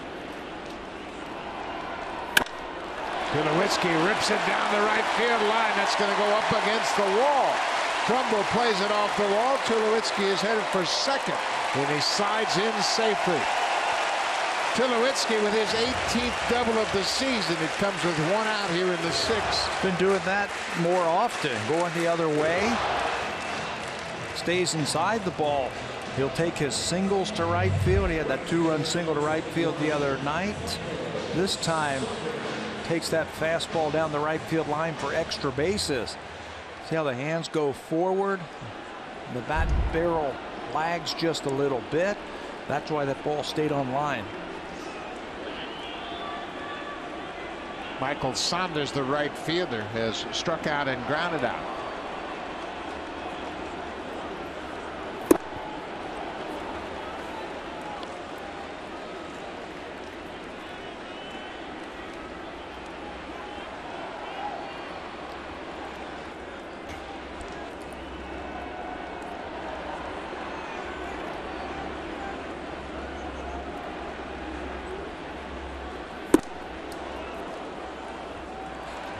Gausman is 25 years old as you see Tommy Hunter up for a second time tonight. Gausman was the 4th overall pick by the Orioles out of LSU in 2012. Sanchez was drafted out of high school in 2010. He's 24 years old. The two of the fine young pitchers in the American League. Look at that. 97 miles an hour on his 97th pitch of the night. Got plenty left in the tank. Free and easy with good movement.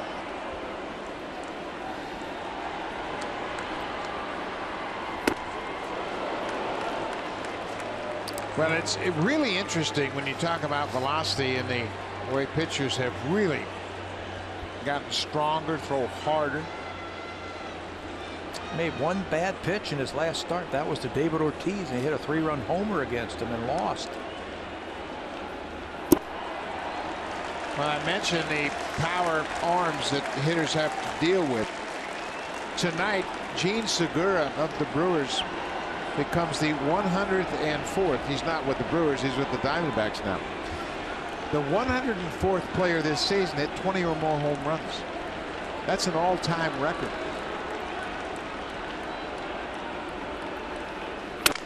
Broken bat grounder to second. Scope gobbles it up.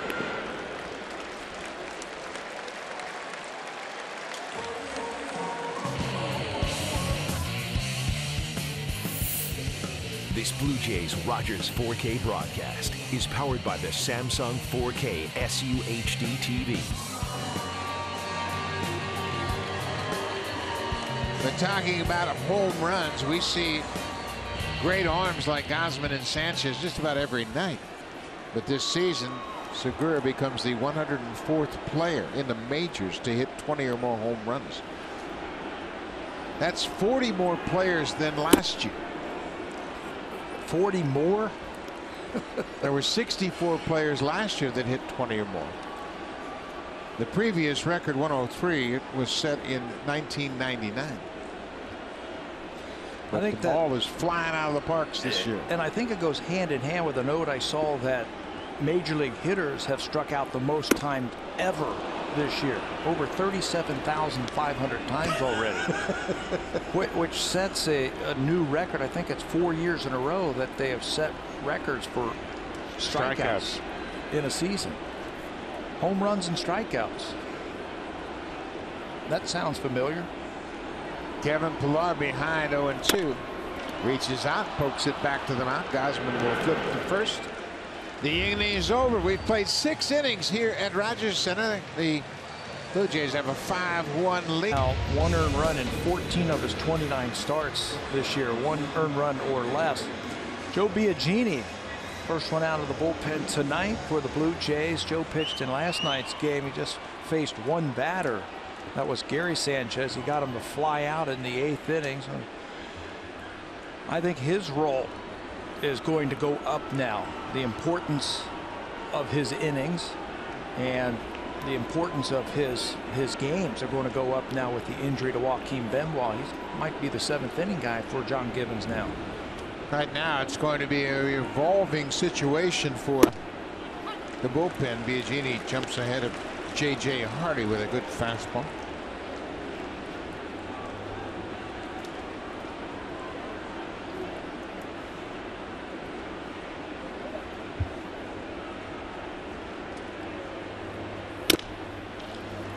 Big hop for Tulowitzki. It's short. He throws out Hardy. 1 out. Let's check in with Jamie Campbell. He's got an update for us.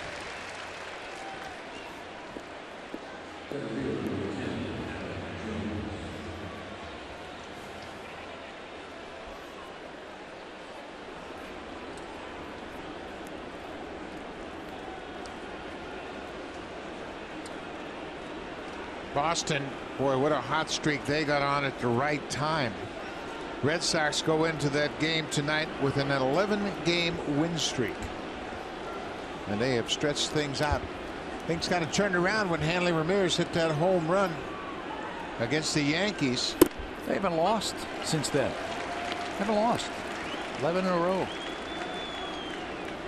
Adam Jones, he's not had a whole lot of fun tonight. He has struck out all 3 times he's come to the plate.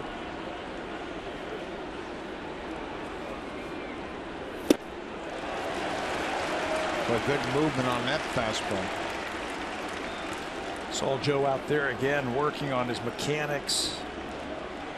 Right toward the end of batting practice. He'll be out there every day working from the stretch position. You can see how he works out of that stretch position with nobody on, just to get the timing. What a play by Donaldson. Does he have enough arm? Oh, he did. Encarnacion couldn't dig it out of the dirt. Donaldson's made a couple of terrific plays at third. That time he got to his feet quickly. throw one hopper over to first, but Encarnacion couldn't handle the low throw. And I think that got Edwin in the wrist. That in between hop, you can see him looking at his left hand. What a play by Donaldson as he saves extra bases. A couple of steps and a dive, he gets to it. Now if he can throw it across the diamond, they've got him, but it is a little short.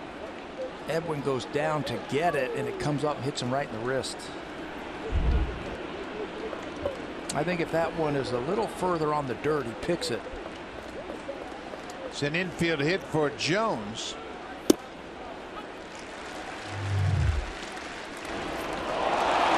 He knows he's got to hurry with Adam Jones running. And you can see that ball hit right off the turf and then right off the wrist of Encarnacion.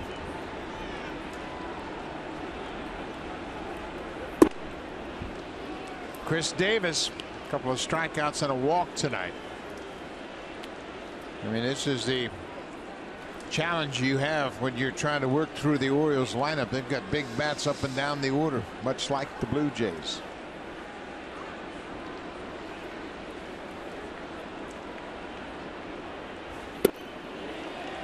Curveball, the appeal down to third, and Ted Barrett said he went around. 1-2 now to Davis.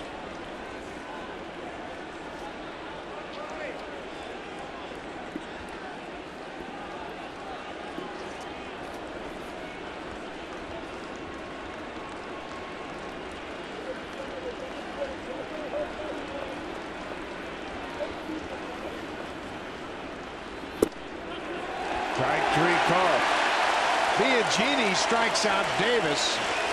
He strikes out for a third time, and now he's been thrown out of the game. Now here comes Buck Showalter. Chris Davis hasn't been happy with the strike zone all night long. That one looked like it was there. Looked like he caught him looking for an off-speed pitch. Davis has struck out 3 times, all 3 times looking. There was some argument his last time up, and now Buck's going to get thrown out. The last time up, there was some arguing going on from the Oriole dugout. Will Little had enough to say about that.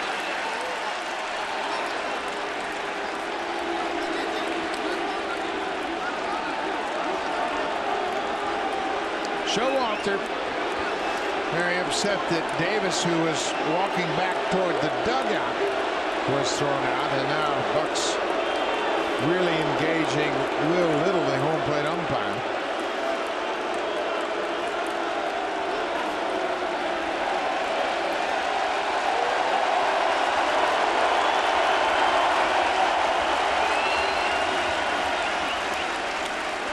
Chris Davis and the manager, Buck Showalter, both ejected by the home plate umpire, Will Little, here in the 7th.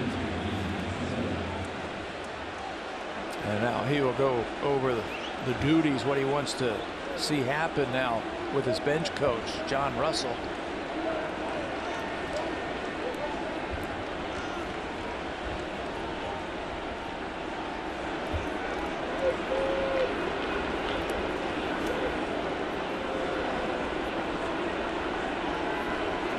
Two outs. This is Manny Machado. Popped up. That'll be out of play.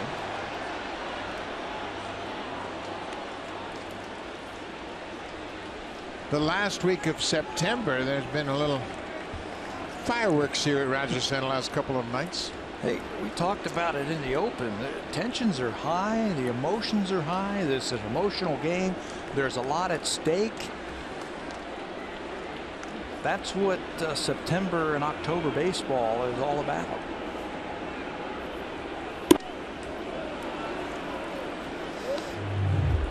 Biagini throws it, looks like a fastball, and it looks like it's right there.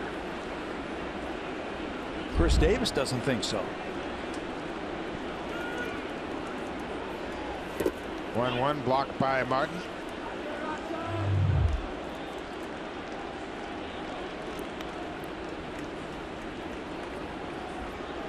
Certainly looked high enough and looked like it was over the plate. Davis didn't think so.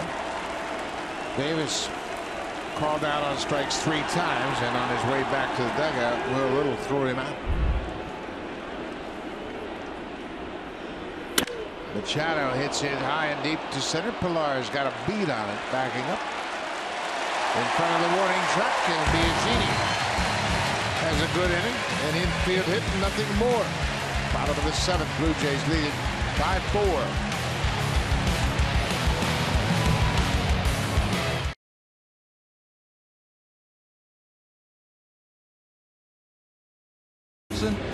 And a home run by Carrera in the 3rd inning. Tommy Hunter takes over. Started the season with Cleveland. He's finishing it with Baltimore. 32 games for Hunter. Throws hard. Lefties, though, have hit .319 against Hunter. Good pitcher. Good pickup. Ryan Flaherty takes over at first base after Chris Davis, the starting first baseman, was ejected from the ball game. Darwin Barney, the number 9 hitter, will lead things off.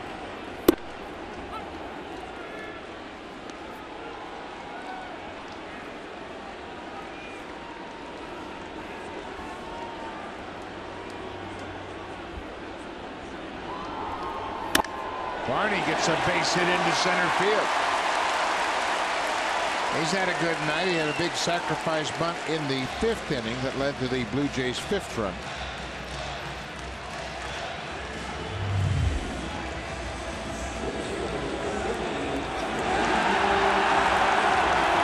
Showalter reacting to the ejection by Will Little, a home plate umpire.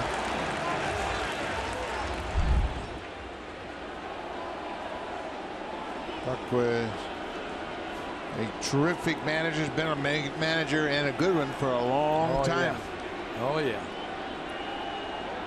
You don't get too much by that guy. Buck's in his 7th season with the Orioles.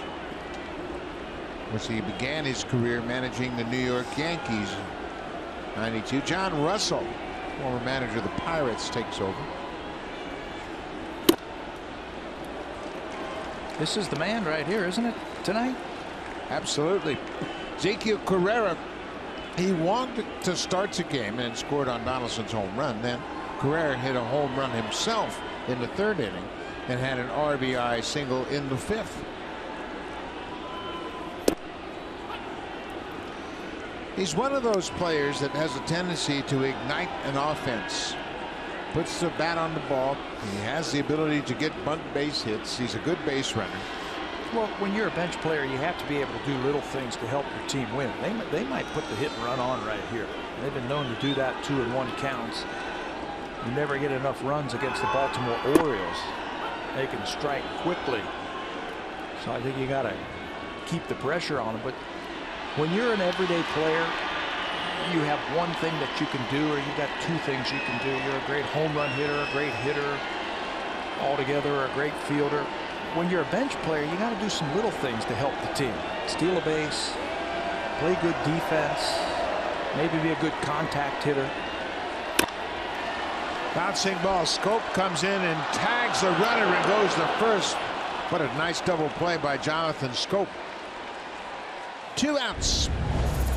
Drive of the game brought to you by Honda, official vehicle of the Toronto Blue Jays, proud fan since 1977. Blue Jays needed their offense to get kick-started, none other than Josh Donaldson does it one more time. JD with number 37, RBIs 97 and 98, 2-run home run in the 1st inning against Kevin Gausman. That is tonight's drive of the game. He is closing in on 100 ribbies. 98 RBIs. He scored 122 runs for the 2nd straight season since coming to the Blue Jays. Josh has homered, singled, and walked. He's been on base all 3 times he's come to the plate.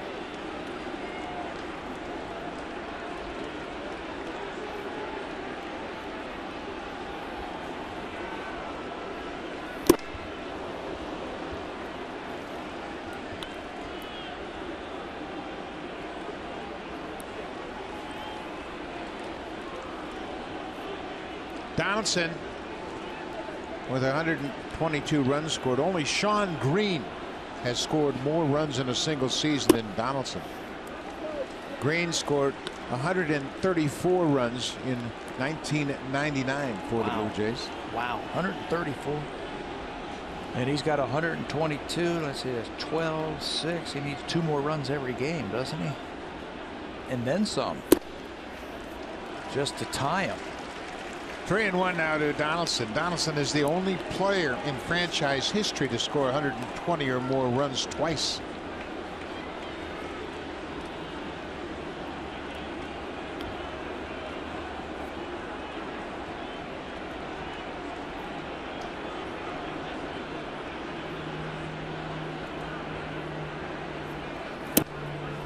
Donaldson, another walk.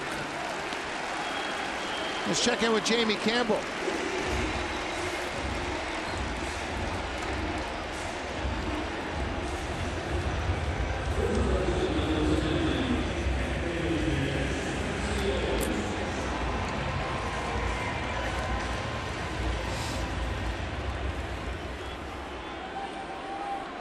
Boy, the Cardinals, what an interesting season they have had.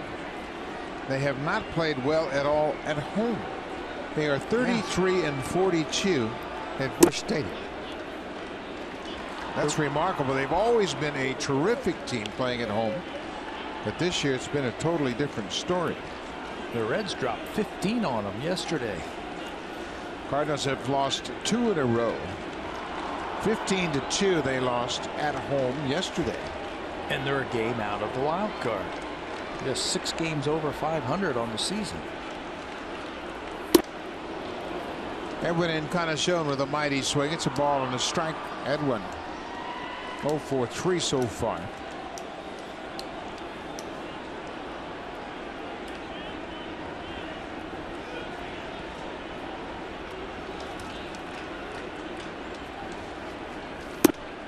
Outside.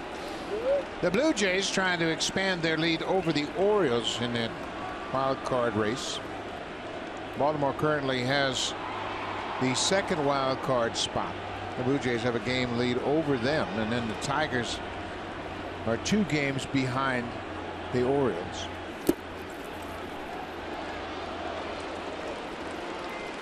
The Tigers up big against the Indians tonight, so if the Orioles lose and the Tigers win, it gets very dicey. Justin Verlander versus the B squad tonight for Cleveland after they clinched last night. Verlander was dealing early in that game. Seattle has a 4-2 lead over Houston early in that game.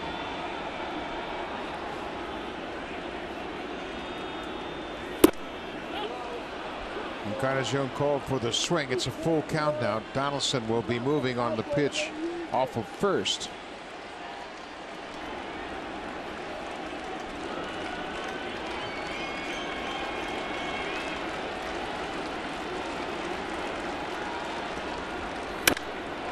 High fly ball into the outfield. Trumbo, the right fielder, coming in. The inning is over. So we have played 7 complete here at Rogers Center. The Blue Jays trying to take game 1 of this 3-game series against the Baltimore Orioles. And now you see Melvin Upton taking over in left field. With that, the left fielder moves to right. Michael Saunders is out of the game. Carrera in right now. Mark Trumbo is 2 for 3. A couple of singles. Lifts this one in the air. Carrera's coming in quickly. He'll get there and make the catch.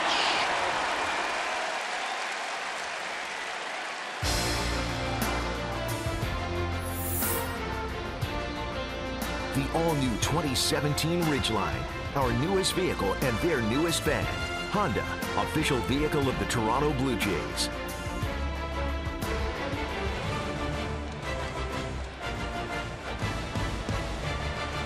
One out, Pedro Alvarez. Alvarez, the DH tonight, 0 for 2 with a walk. Biagini working his 2nd inning with that left-hander Brett Cecil, right-hander Jason Grilli. Up and throwing.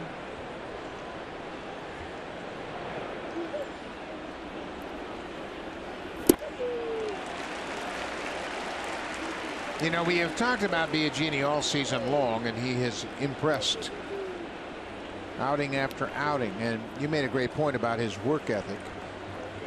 He's out there by himself. No coach, no catcher, just by himself going through his delivery. Working tonight. Martin will finish off the strikeout with the throw to first. Second strikeout for Biagini. When Joe gets enough rest, and again, he's in uncharted waters because he's never been in the big leagues before. He's playing now 6 months of baseball. When he gets enough rest, he's pretty good.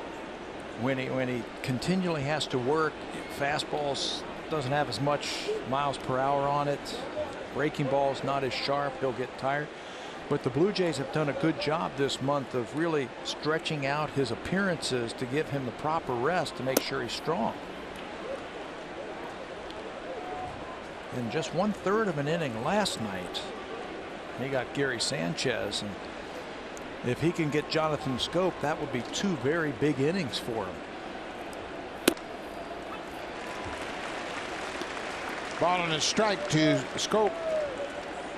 Schoop has gone 0 for 3 with a couple of strikeouts.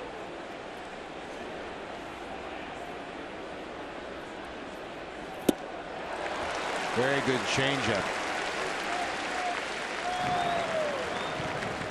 Oliver Drake, the righty, loosening up.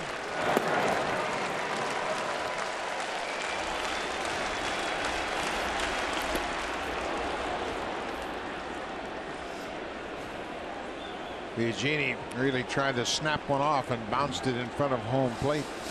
That's where you have to tell yourself, stay back, be smooth, stay through it. Doesn't have to be perfect.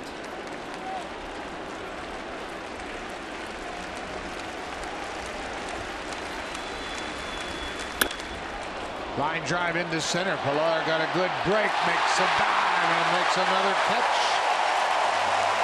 Kevin Pilar at the crack of the mat took off, and Superman fans, they're pleased with the effort they get from Kevin Pilar every single game. This ball is sinking quickly. Pilar leaves his feet and ends the inning with that nice catch. Now time for a Blue Jays Central update. Here's Jamie Campbell and Greg Zahn in the Samsung broadcast studio.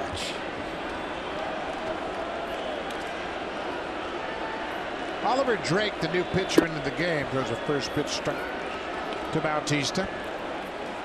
Tommy Hunter pitched the 7th. Now Oliver Drake on for the 8th. Oliver Drake is very funky, if you will, the way he throws the ball, and he's got an outstanding splitter. He gets a lot of tumbling action on that split finger fastball. Kind of got the ideal delivery for that split finger pitch. He was recalled from Norfolk on the 28th of August. Spent most of the season in AAA. Fastball, he strikes out Bautista, first out of the 8th. Bautista has not reached base tonight, and that 33-game reaching base streak is in jeopardy. He's had 20 strikeouts in 16 innings since he was recalled from AAA. Drake, and it gets Jose for the first out here in the 8th inning.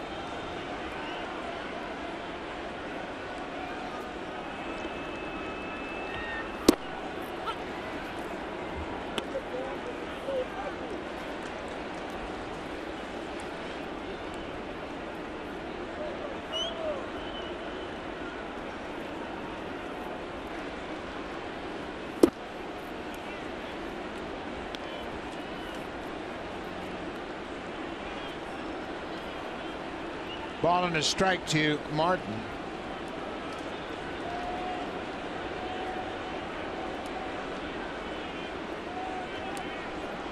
Russell 1 for 3.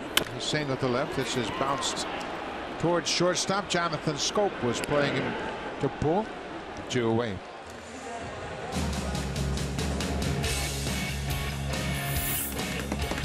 Swing for the fences and save during the DIY Expert Sale.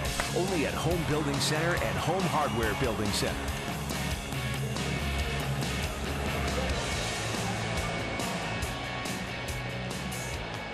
Roberto Osuna loosening up.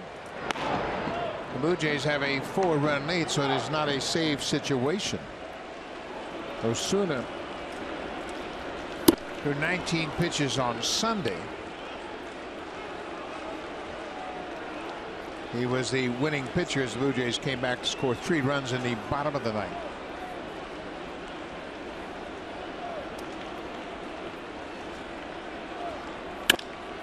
Tulowitzki again goes the other way. This ball's going to go up against the wall. Second consecutive at bat. Tulowitzki has come up with a double to right. Well, you're going to pitch him away. He's going to say thank you very much. I can hit that ball the other way. Instead of trying to pull it, stays right with it. He's going to be rewarded with his second consecutive double. Drake goes fastball away. Tulo says, I can hit that.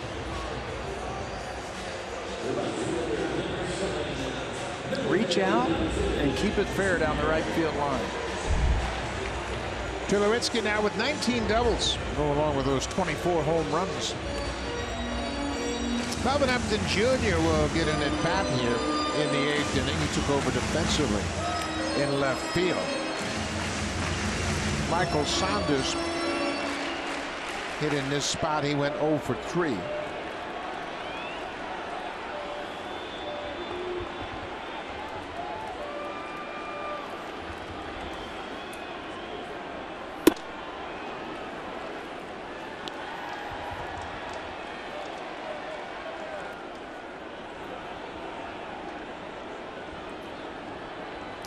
Upton had a pivotal at bat on Sunday in the 9th inning with the Blue Jays down.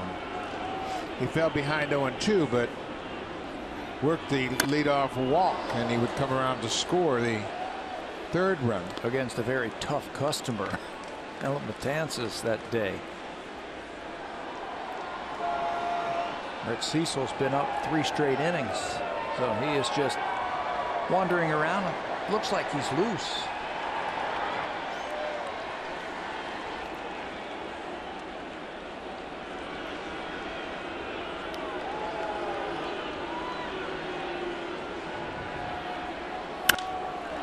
Fly ball to right. Trumbo coming in. And Upton's retired. That ends the 8th. We'll go to the 9th, first of 3 against the Orioles, and the Blue Jays have a 5-1 lead. First things first, we got to finish off this one. Roberto Osuna's in. It's a non-save situation. Blue Jays are up by 4 runs. Berto 35 for 39 in saves. He's thrown 69 innings this year. His whip is under 1. He's only walked 13 batters. Justin Smoke comes in to play first base defensively in place of Edwin Encarnacion. Matt Waiters goes after the first pitch and singles into center. Now for a preview of what's coming up next on Sportsnet Central. Here's Ken Reed and Ivanka Osback.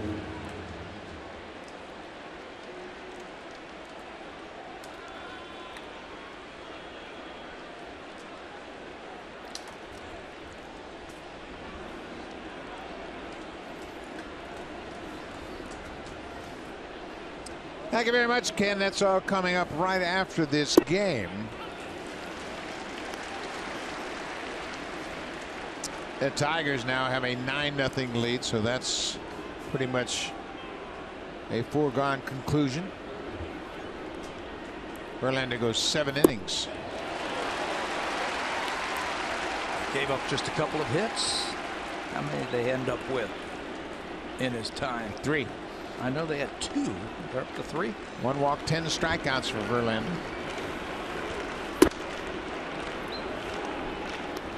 Michael Bourne had an infield hit in the 4th. He's 1 for 3.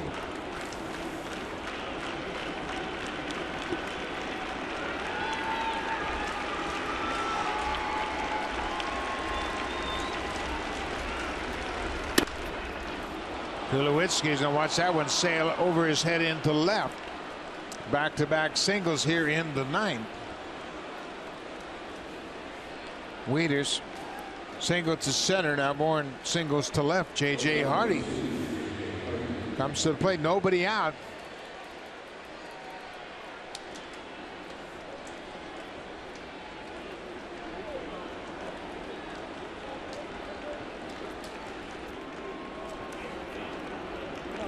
Osuna, as we mentioned, last pitched on Sunday.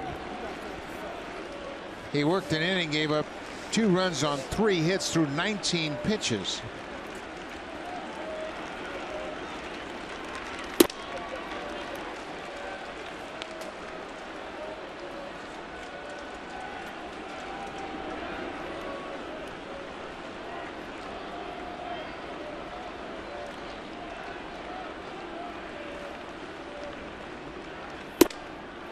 Ball on a strike.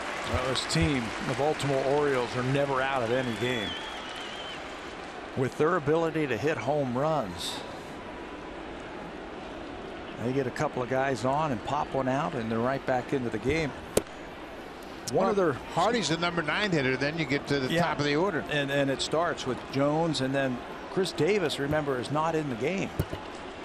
He's hitting after Adam Jones.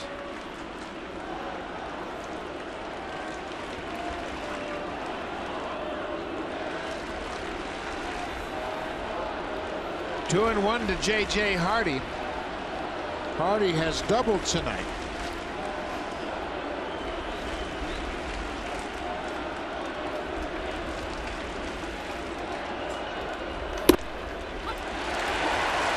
Strike 2.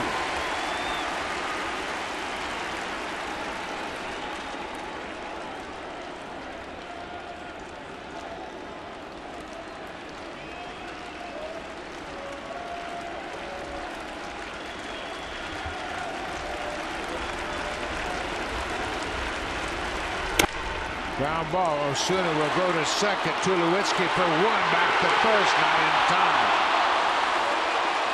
J.J. Hardy really got down the line quickly. So they get the force at second. You're counting outs. You're counting outs right here. They got the runner at second base, so the double play is still in order. You're right. J.J. Hardy got down that line. Osuna with the feed. And the return throw not in time. That's J.J. Hardy busting it down the line.